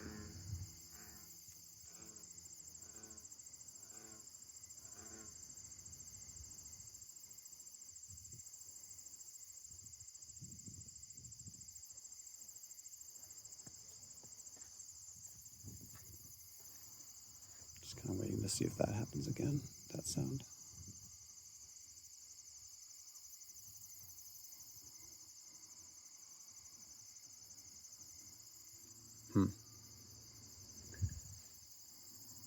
It's another sound I've never fucking heard before.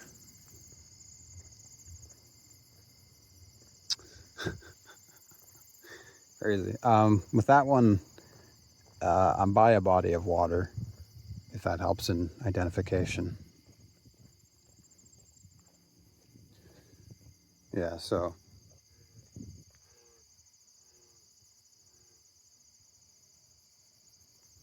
Okay, there it was again.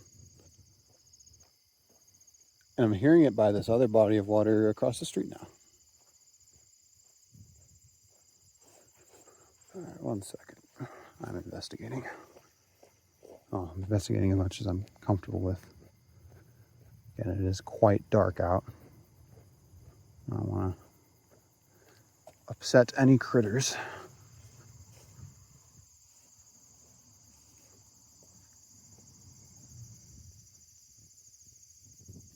So, yeah, I don't see anything, but, you know.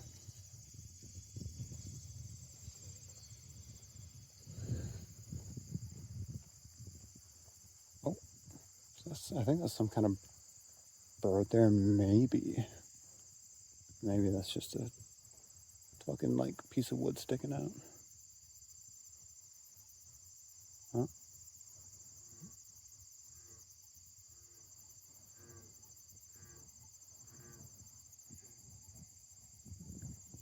No, I'm pretty sure that is a bird, and I'm pretty sure that bird is making that sound.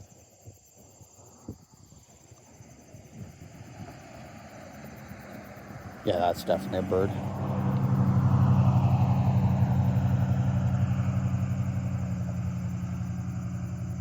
It doesn't look like a duck, though. Its head is too, like, long. It almost looks like a crane of some kind, which I've seen in this area before.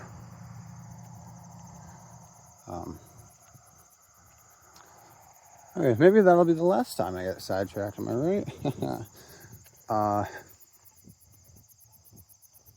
Yeah. It took me a while to really, like, piece together what examining the afterthought might communicate in relation to the rest of the album, but I'm pretty sure that's what it's supposed to be, I think. And then it's corroborated by, like, something I read about the track that was written by Vylet. I think it was on the fucking Vylet Pony wiki about the song. That sound was those little buttons on traffic stops for pedestrians to give you some sense of agency. I don't think they actually do anything, except for this one button on a crosswalk in front of the high school that I went to. that thing does something. You hit that button, the traffic light that's situated in front of the school will fucking immediately turn red. The rest of these, all across the city, I think they do jack fucking shit. That's my suspicion. Fucking anyway. So, yeah. Examining the Afterthought is an interesting little piece of music that just plays into the theme of stagnation a little more. And then after that is four of the greatest songs that I've ever heard. So I've expressed this in one of these recordings before, but Flair for the Dramatic, Carousel, Futura, and Creek Flow are all four as single pieces of music really fucking good. In fact, I think each of these four tracks are pretty much perfect. There's nothing that I would change. There's no single thing about them that puts me off or that I think could be done better. I think that they are just phenomenal pieces of music on their own.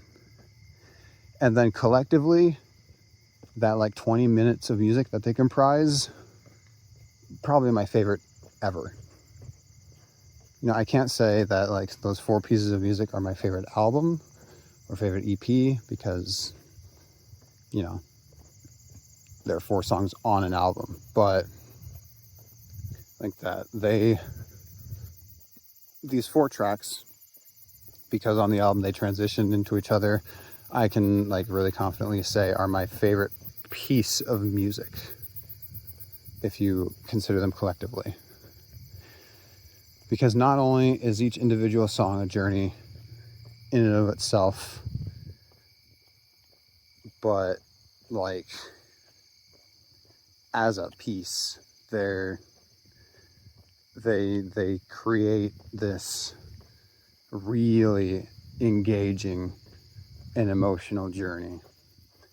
And it makes it even better that these four pieces of music play so well into the album's like themes and ideas. So, A Flair for the Dramatic is pretty much just a rock song, almost like exclusively. And I'm gonna say this about all of these tracks. I love it so much. I love that song so fucking much. Just every moment of it is like intriguing or exciting. The climax of the song, 'cause I've got a flare, you know that one. It's incredible. It's so perfect, down to the last minute detail, you know. Again, I know I can, if you put on the song, I can sing along to it. I know all the lyrics in that sense. But, you know, it's definitely a lot easier to comprehend the message of the lyrics if you're, like, reading them rather than remembering what they are as they come. But, like, trying to remember what the lyrics are and thinking about them.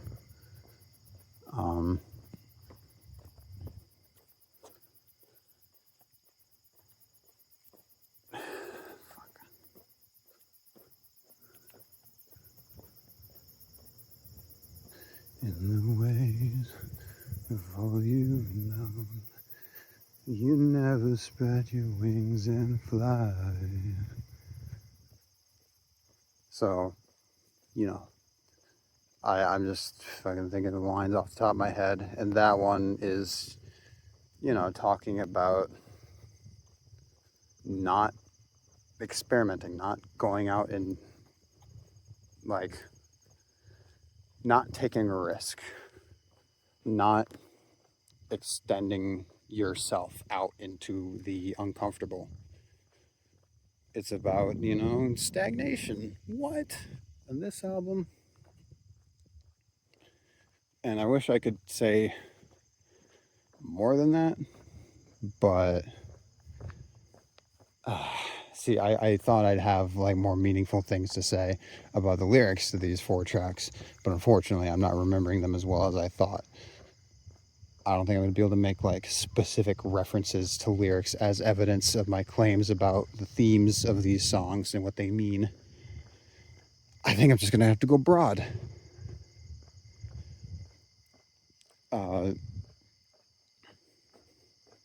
But yeah. And I have an understanding that Flair for the Dramatic is also a little bit about expanding on that idea of like abandoned dreams, which is also expressed by Carousel. Like, definitely. Because, like, you can abandon dreams or ideas or even just like entire parts of yourself for a lot of reasons. I think a lot of the reason for people is fear. Like, you might hide away parts of yourself or these things that you've done out of fear of like judgment or just not knowing how people will perceive it and being afraid of that. Fear of the unknown. You don't know how people will react. You don't know how people will think of you. And so you shun away these parts of yourself or these things that you've done to kind of protect yourself or to stay cozy in your familiarity. You could call it laziness, stagnation, just not wanting to put in the effort to change or to take a risk or anything. And in some respects it is. I don't know. If you want to take a little more of an empathetic look at it, as I've said before, stagnation is a very natural thing that will happen if you're not being vigilant. We just tend to stagnate as beings.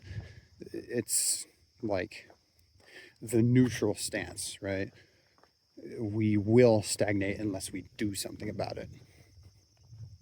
The point is like, well, it's not good to stagnate, so you should do something about it.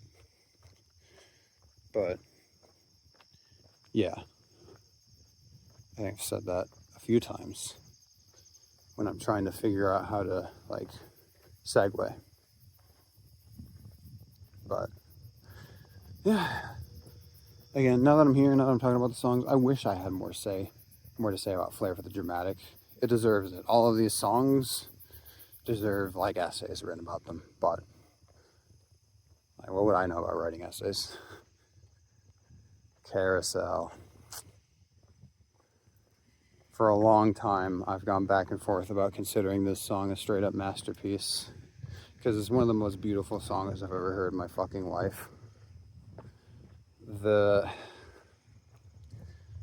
piano melody in the like main meat of this song is flawless.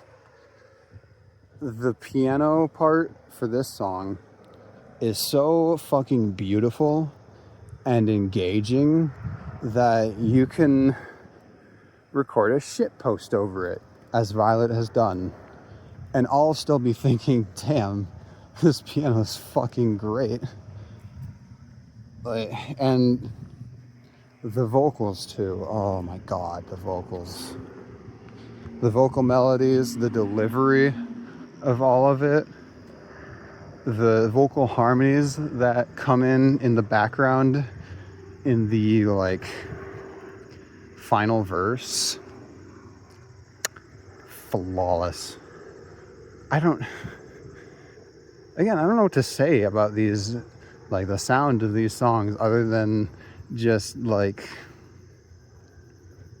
fucking indulgent praise. Because as I said, I think these songs are perfect. I don't have any fucking criticism of them, that's for goddamn sure. And I can try to look at the nuances of why the sound works so well for me. But at the end of the day, it's just gonna be a lot of, isn't this so fucking cool?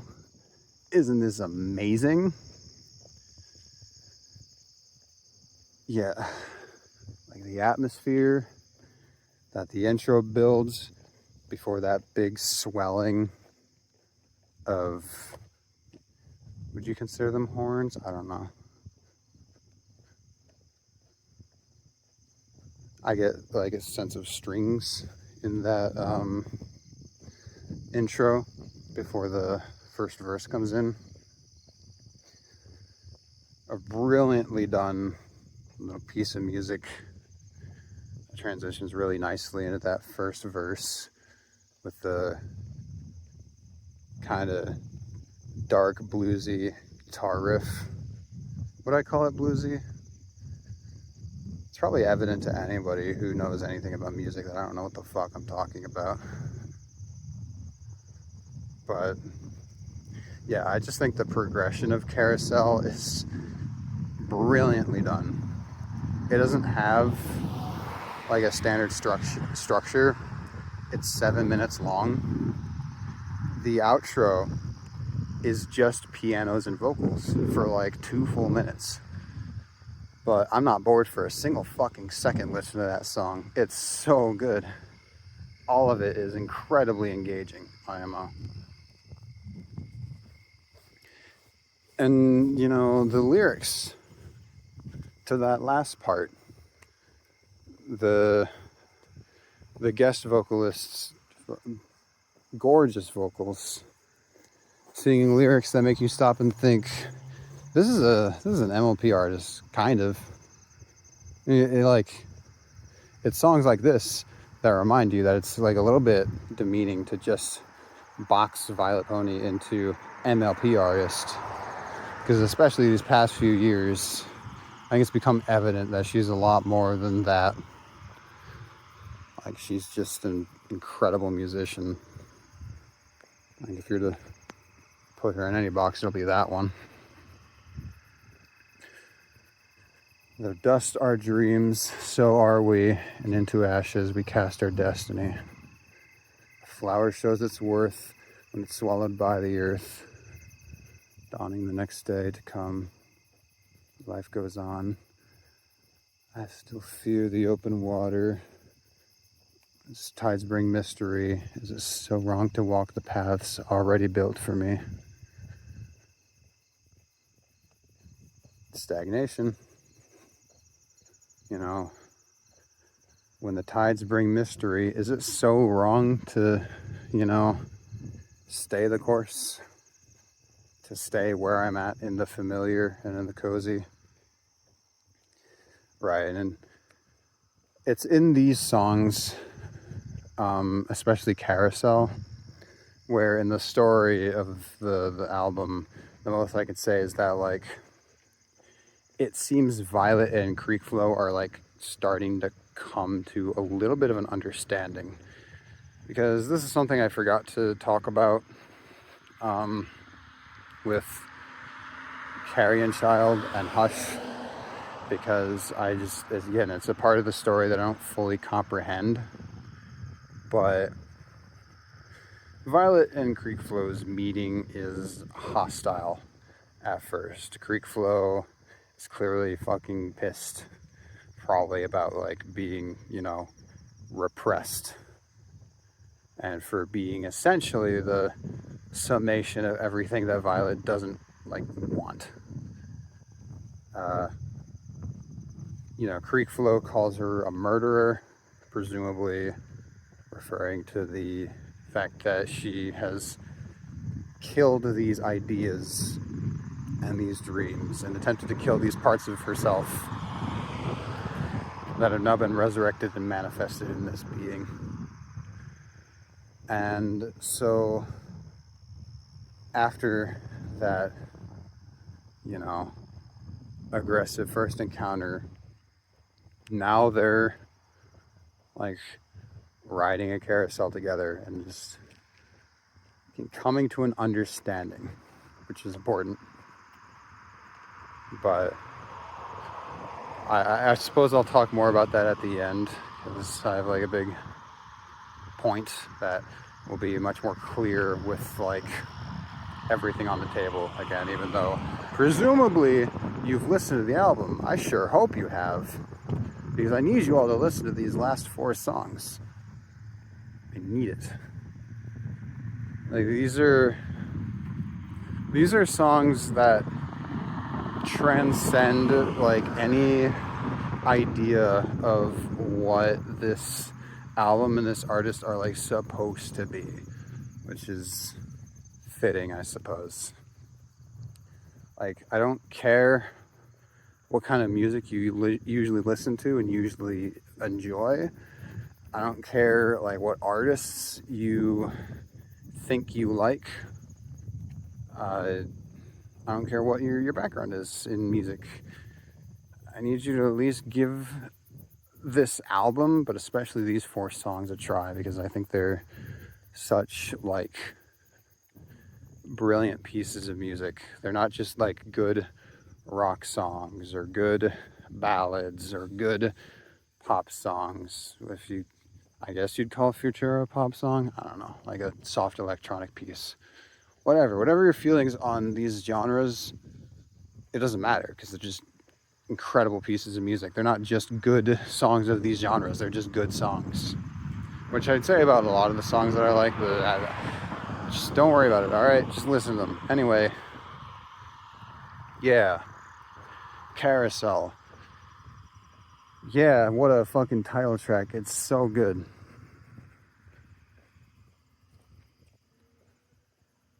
Next is Futura. Don't have as much to say about this one, although there is like an interesting thing with this song that I'm a trooper. I'll keep going. I'm tired. My back hurts. My throat's getting dry. I think I'm hungry. But I want to stay the course. I want to finish talking about this album, even though this recording is probably going to be like an hour long. These videos are just going to keep getting longer. Whatever. 2-hour fucking yap session about Carousel. I'm going to do it. I'll fucking do it again. Futura is like the turning point of the turning point, because, you know, Carrie and Shiloh is the turning point of the album. Oh, well, now we're in a darker sound. Now we're in a like much like more contemplative space. And there's this like overarching thing of like being critical of yourself and the habits that you've come to. It's being critical of this stagnation that Vylet, the narrator, has fallen into. But Futura, you know, as the title implies, is like looking to the future, going, all right, well, where do we go from here? What do we do? And that's also communicated in the YouTube upload of the album, where the art changes with Futura. It also changes with Carrie and Child. Again, the 2 turning points of the album. And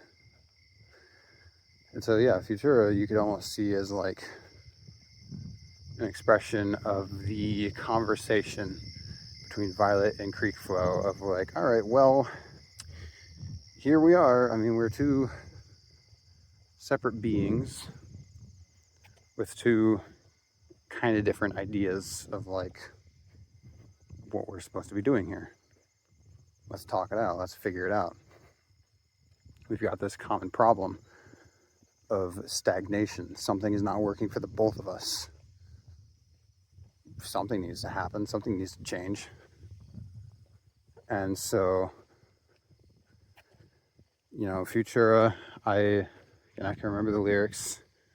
Maybe it's something in the way my stomach churns in this fluttering ecstasy.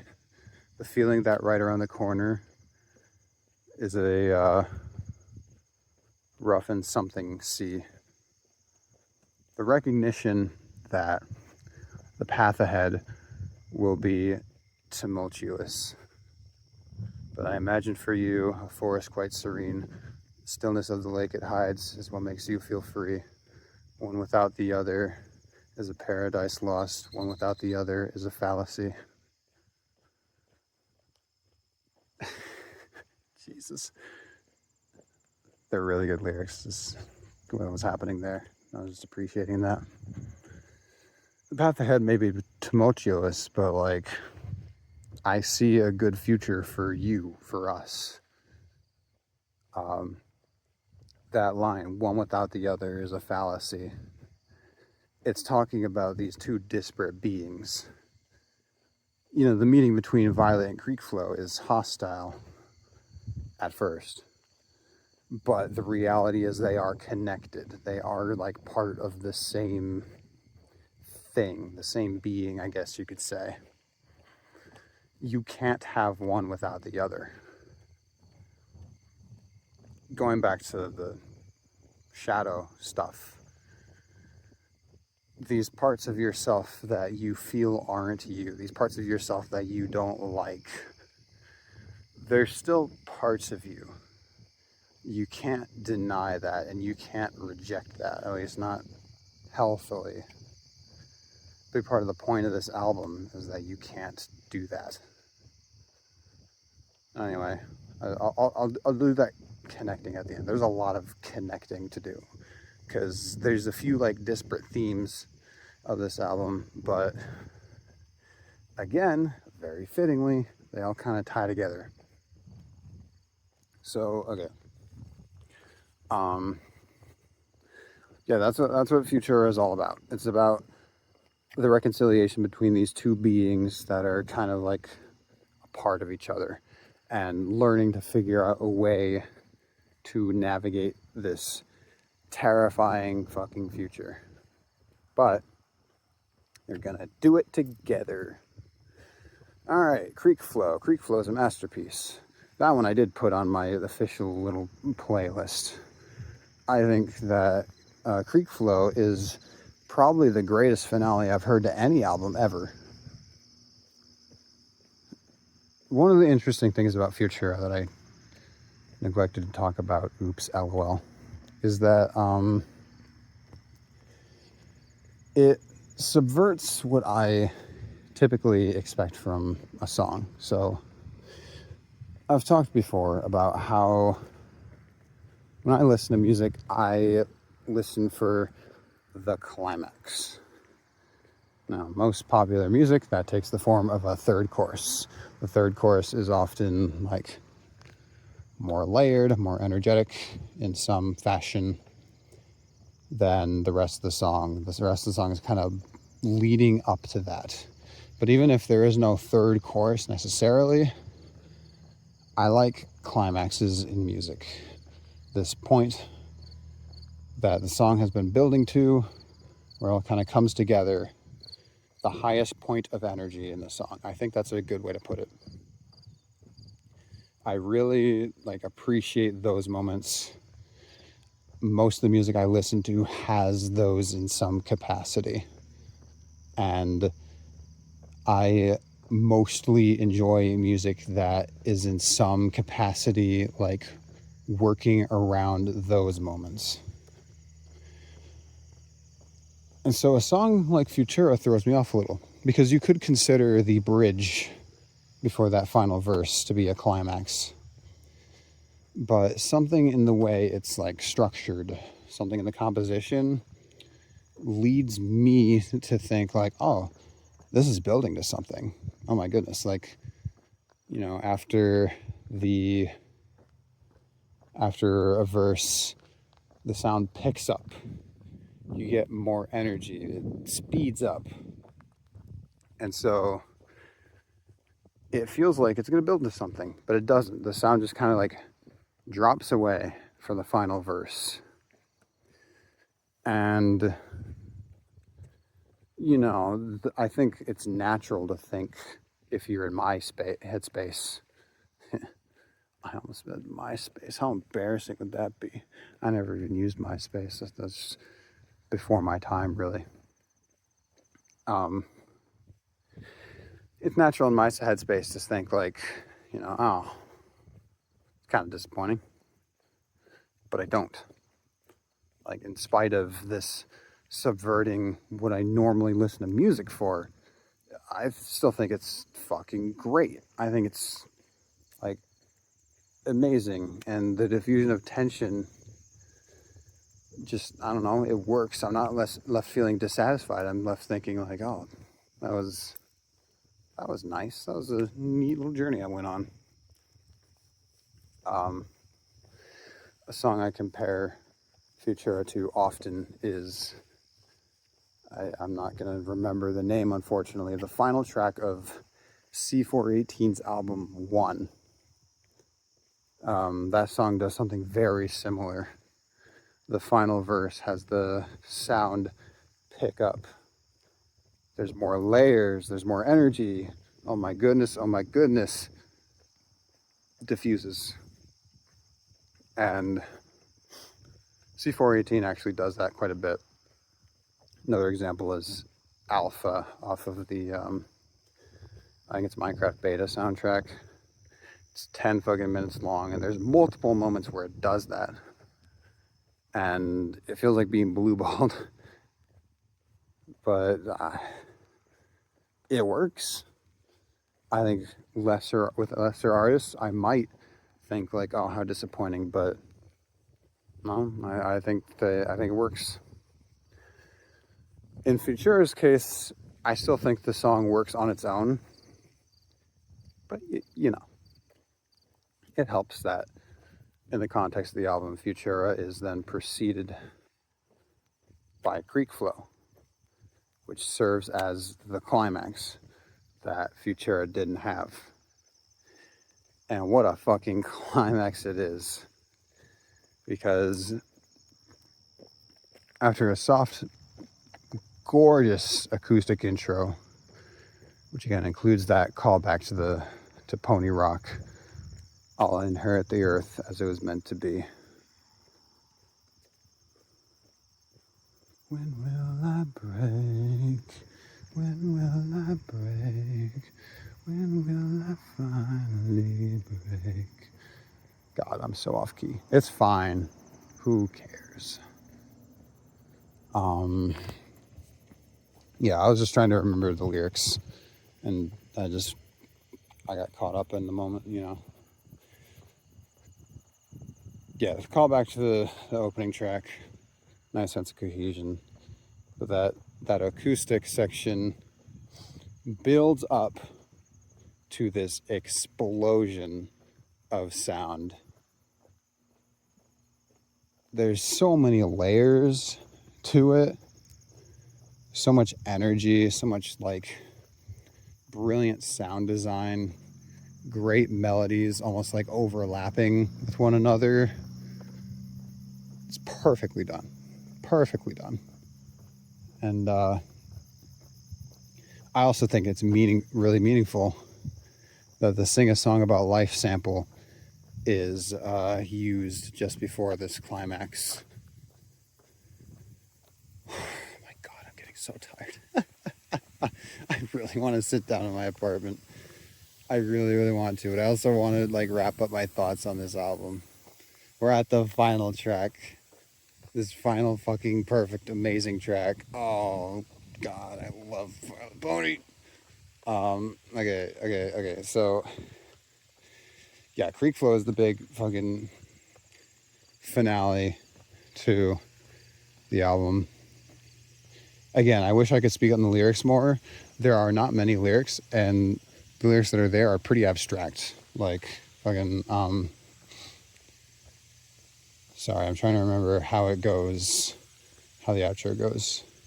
In a baneful comfort, a cycle of rebirth, a dying creek flows. Oh, a dying creek flows.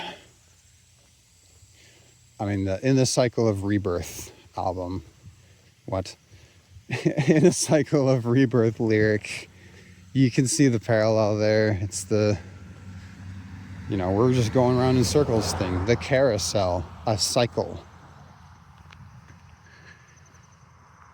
In that, and in the outro to the album version of Creek Flow, which, Jesus, there's a sprinkler fucking losing shit over there. In the YouTube upload of the album, at the very end of Creek Flow is the same sound that you hear at the beginning of Let's Fly to the Castle. The idea being that you could loop the album over and over again.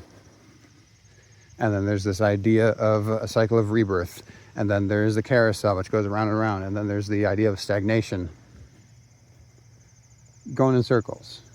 You get the idea that the journey that this album is taking you on can be a cycle. So, you know, what's the album about then? Stagnation. There we go. All right. Thank you for listening, everybody. No. So there's a few things that this album is about that I'm going to try to communicate to you as my energy very quickly wanes. So stagnation, right? Jesus, dude. Okay, you know what? Here's what I'm going to do. All right? That's all the songs I've talked about. Now it's just wrapping up. Now it's just summarizing. But I guess to summarize the song portion of all this, because it requires less thinking, Carousel is, again, not my favorite Vylet Pony song. I like the songwriting of Monarch of Monsters more. The lyrics and themes connect to me more. And I think I even like the sound of albums like Love and Pony Step more. I don't find Carousel as consistently engaging as some of Vylet's other work, or some of the work of even other artists, you know. But it's still really good. As that one person on Rate Your Music said, this motherfucker can't miss. I've yet to listen to a bad Vylet Pony album, or even a mediocre Vylet Pony album. Carousel is still really, really good. I think pretty much all the songs are really good on their own. But then as a collective experience, Carousel is sonically fascinating. Because even just if you completely remove the context added by the lyrics, Carousel is still clearly taking you on a journey. It's still moving you through sonic spaces that then enhance the story and the lyrics and the themes if you care to pay attention to them. Still a really, really engaging listen. Still a terrific study in sound design, in the blending of genres, in creating a flow for an album. I think it's all done fucking excellently. Now, if you'll excuse me, I'm gonna sit down in my apartment and figure out how to make all this make some sense. Man, I was thinking about finally sitting down and beating Hollow Knight tonight in preparation for Silk Song, but I'm so exhausted. I think I might just go to bed after this.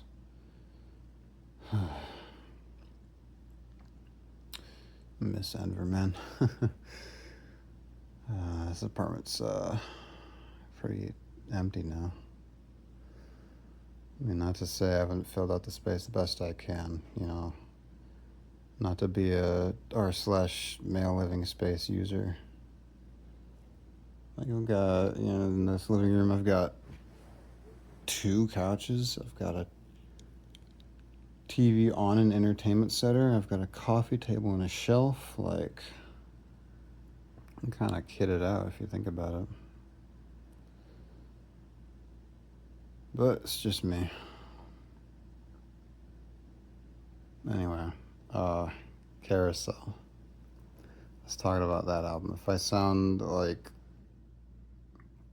less enthused or energetic, it's because I'm not as energetic. I'm just as enthused because I love this album, but I'm laying down on the couch now, and so I'm now allowed to just like droop. And so, yeah, the exhaustion's probably gonna start showing. I'm probably gonna sound a little more this, Okay, so, you know, stagnation is the big theme that I've been talking about with Carousel because it's very, very present. It's present from the very beginning of the album. The very first line of the album is, I can't remember it exactly, but I know part of it is still feels like yesterday. You know, the immediately the narrator is communicating that every day is kind of starting to feel the same because they're stagnating.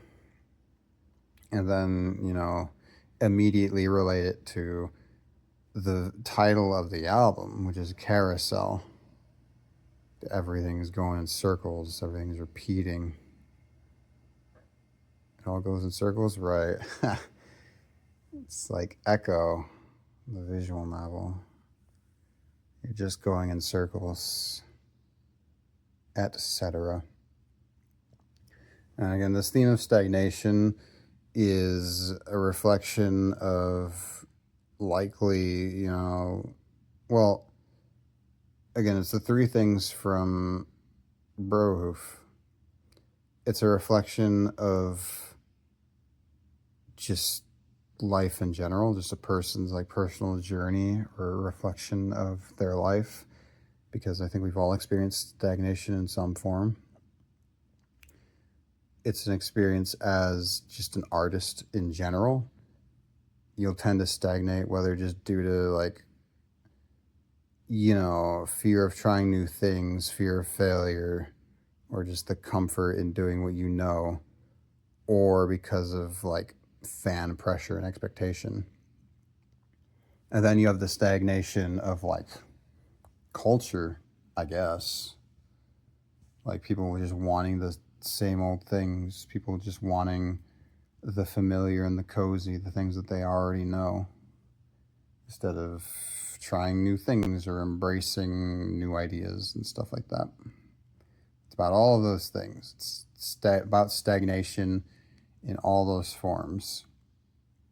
And thus, the like final parts of the album are kind of now that's starting. Fuck. Kind of expressing like how you break out of that. The solution is stagnation.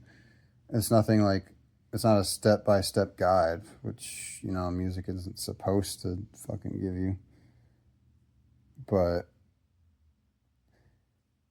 to know the warmth of a summer's day, the bitter winter must fray. No healing without pain, no clear skies without rain. In order to change, in order to experience those clear skies, summer's warmth, in order to achieve joy and contentment, true joy and contentment, and not just, an acceptance of the place that you're at, you need to experience some discomfort. You might need to even like hurt a little, but the idea is that it's going to be worth it for the path that it finally takes you down. And there's also in that a kind of separate idea of like a way to kind of address the issues that you've been facing. So, again, creek flow as an entity. the entity that Violet must make peace with and learn to live with and reconcile with is a manifestation of everything that she has tried to bury and repress, from, forgotten dreams to abandoned projects to parts of herself that she doesn't want to like face or even accept are there, but they are. And even though she's tried to discard these things, they're still there. They're still influencing her. She just has tried to ignore it. She's tried to, stick with what she knows because it can be uncomfortable to look at those things, because even if they're not new necessarily, because they're always there and they were part of you and there was enough recognition in you to actually like discard or suppress them, it still makes you uncomfortable. And you can still discard parts of your past and still be stagnating. Like, stagnating doesn't mean necessarily being cool with everything that you are and were. A lot of stagnation comes from the inability to fully recognize like what you are, I suppose. You know, I guess as a personal example, like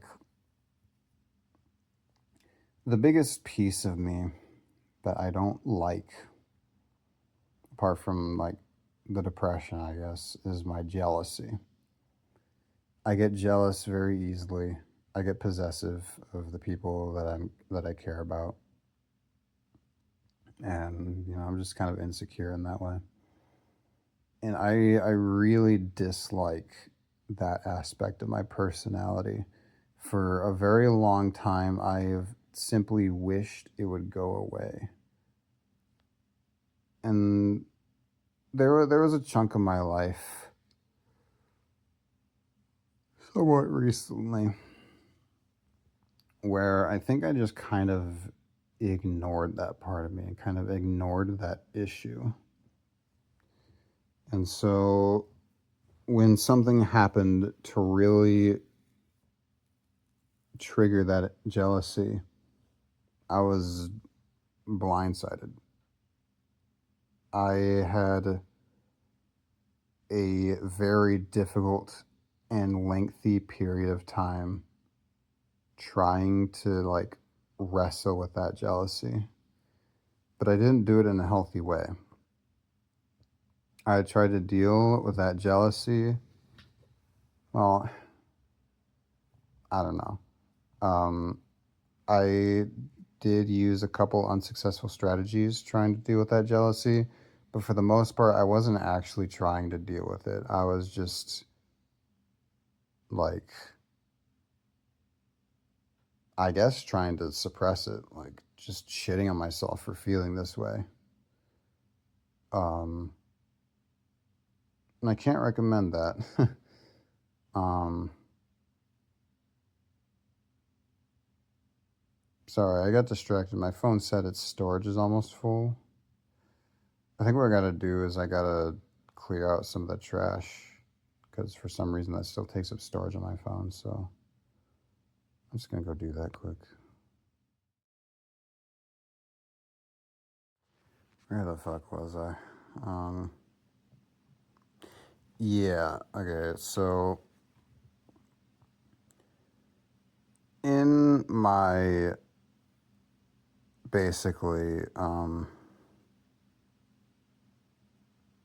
in my lack of ability to really handle my jealousy, I was kind of displaying the stagnation that occurred in my life. Because, you know, before this most recent, God damn it, before this most recent incident of intense jealousy, my strategy for dealing with that jealousy was kind of the same, which was to shit on myself for it. It's my natural reaction to feeling that way because I really, really don't like feeling jealous. I see it as a flaw in me. And combine that with the emotional distress that comes with those feelings, kind of lowering my mental defenses. And I just immediately resort to lashing out at myself because I see this problem in myself and I perceive it as causing problems for others. And I feel deserving of like ire and punishment for that. And so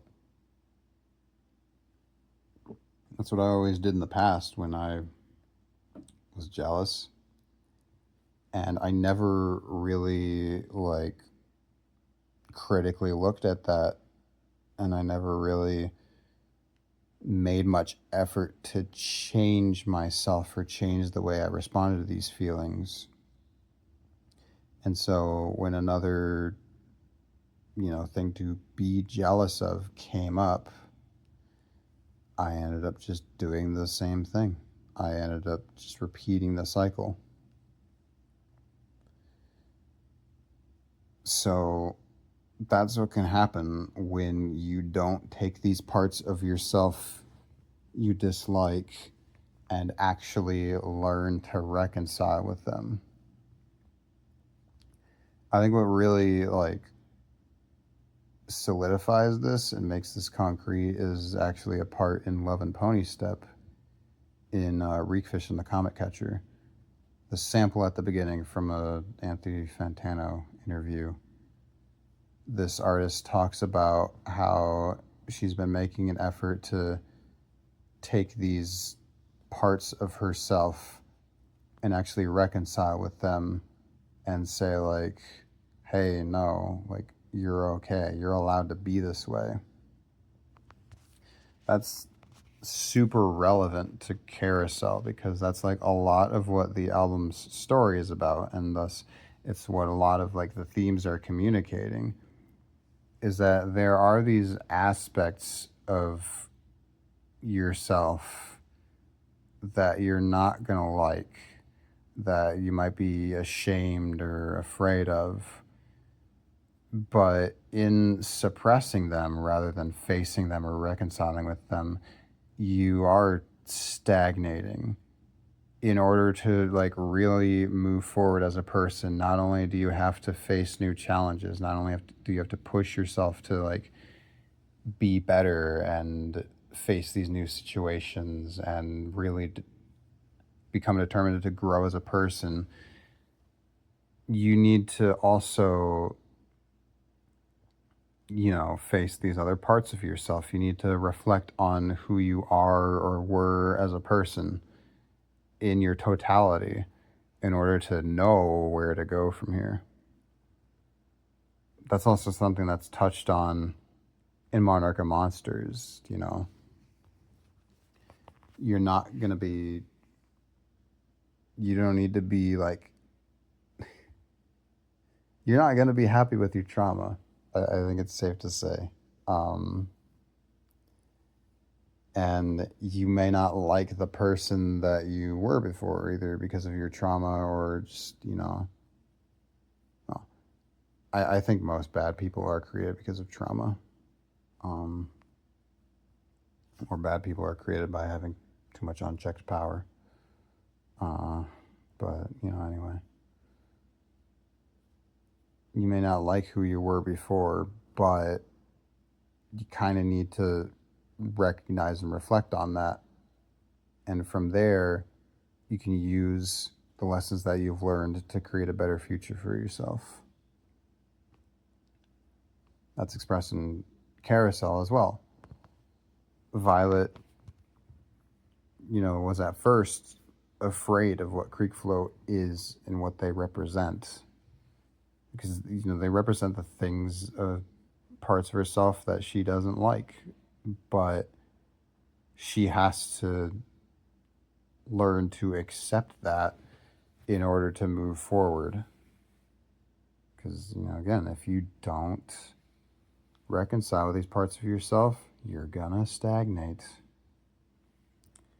And the nature of this struggle to find these pieces of yourself that you've repressed and to use this knowledge and these lessons to move forward, to break out of stagnation and really make something new with yourself. The very nature of it is that it's going to be something that you do for your entire life. There's not going to be one point in your life where you make this conscious decision to reconcile with these parts of yourself and to grow as a person, and then all of a sudden you're done. It's like, oh well, I figured myself out now. I recognize all that I am. I've become completely content with it, and from now on, I'm never gonna stagnate. That's just not how it works. It's gonna be a cycle. What's likely to happen is that you are going to, if you make this choice to fit together these pieces of yourself and learn to break that stagnation, if you make the choice to do that, you will do that for a time. But then again, it's like entropy. You're bound to fall into stagnation again. You're bound to once again like lose pieces of yourself or even repress pieces of yourself. You're bound to reject things out of fear. You're bound to like avoid uncomfortable situations just because it's in our nature to do that. And so there's once again going to be a point where you reach a breaking point and realize like, oh, there's these things that I'm shunning away and I'm falling into familiar patterns again. And you're once again going to have to make the choice of, is this something that I'm okay with being, or should I move forward? Should I look back at these things that I'm rejecting or repressing, and should I, work to reconcile with them? And it's going to be something you do over and over and over. It's a cycle of rebirth, continuously reinventing yourself so that you can become a better person. And I think that's really the core of what Carousel is about. There's definitely, other themes you can glean from it. There's other ways you can connect it to Vylet's discography, Vylet as a person, and, all that. That's the big thing I get out of it. And the way it expresses these themes through its lyrics, the way it expresses this idea of another part of yourself that's coming through whether you want it to or not, and thus necessitating a breaking of this stagnation through this sudden shift in sound, is really fucking good. It's really like smart and inspired. Yeah. Like that's the thing. Like it's one thing to just have a piece of art about like a very broad theme, and they can, God damn it. And then those pieces of art can be very good, but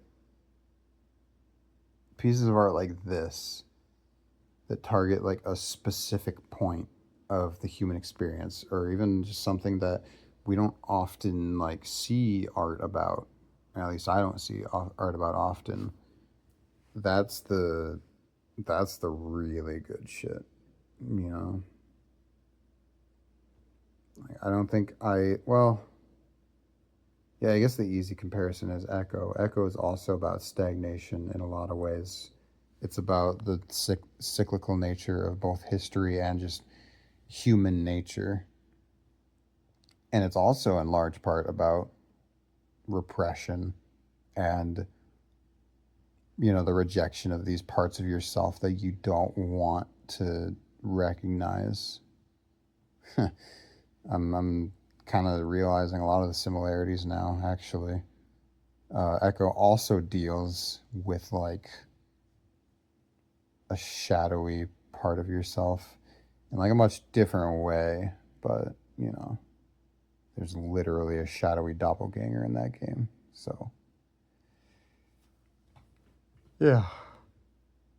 But still, very unique theme, a very unique way of expressing that theme, and the way it connects to this other big theme and the way it connects to Violet's other work just makes it a really unique piece of art, you know?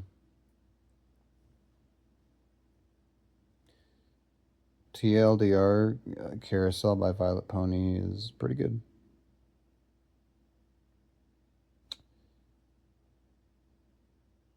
I think it's good enough, right? I yapped about this album for like 2 fucking hours. Whew. Yeah. If you haven't listened to the album yet, go fucking do it. I warned you at the beginning to do it. Um, and if you've made this far, first of all, what's wrong with you? No, no, thank you.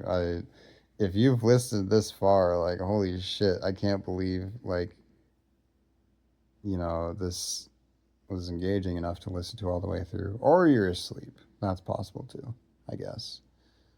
Or you've been spacing out this entire time. I don't know. I don't really care how people consume this. I'm doing this because I have thoughts that I need to get out of my brain, basically.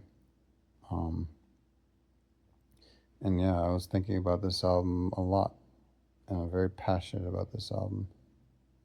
Just because, again, as like an aspiring storyteller myself and an appreciator of the craft of storytelling, I think that the way this album tells its story and communicates its themes is extremely interesting and extremely well done. And that's just kind of a common thread with Violet's work. That's why she's my favorite artist ever. So, yeah. Another big fat fucking session of praising Vylet Pony. Um, I mean, unless I want to go ramble about Monarch of Monsters, I've almost exhausted like a lot of what I want to talk about with her work. Um, I have this review of Cutie Marks that I started working on a while back. It's really like not even close to being finished, but I've put that on hold for this book that I'm writing. I'm writing a book, by the way. um,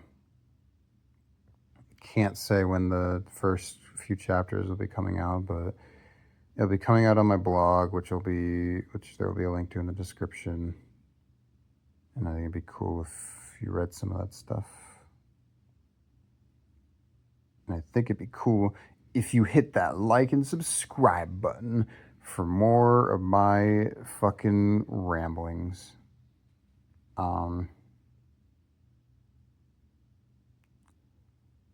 Yeah, it's about it.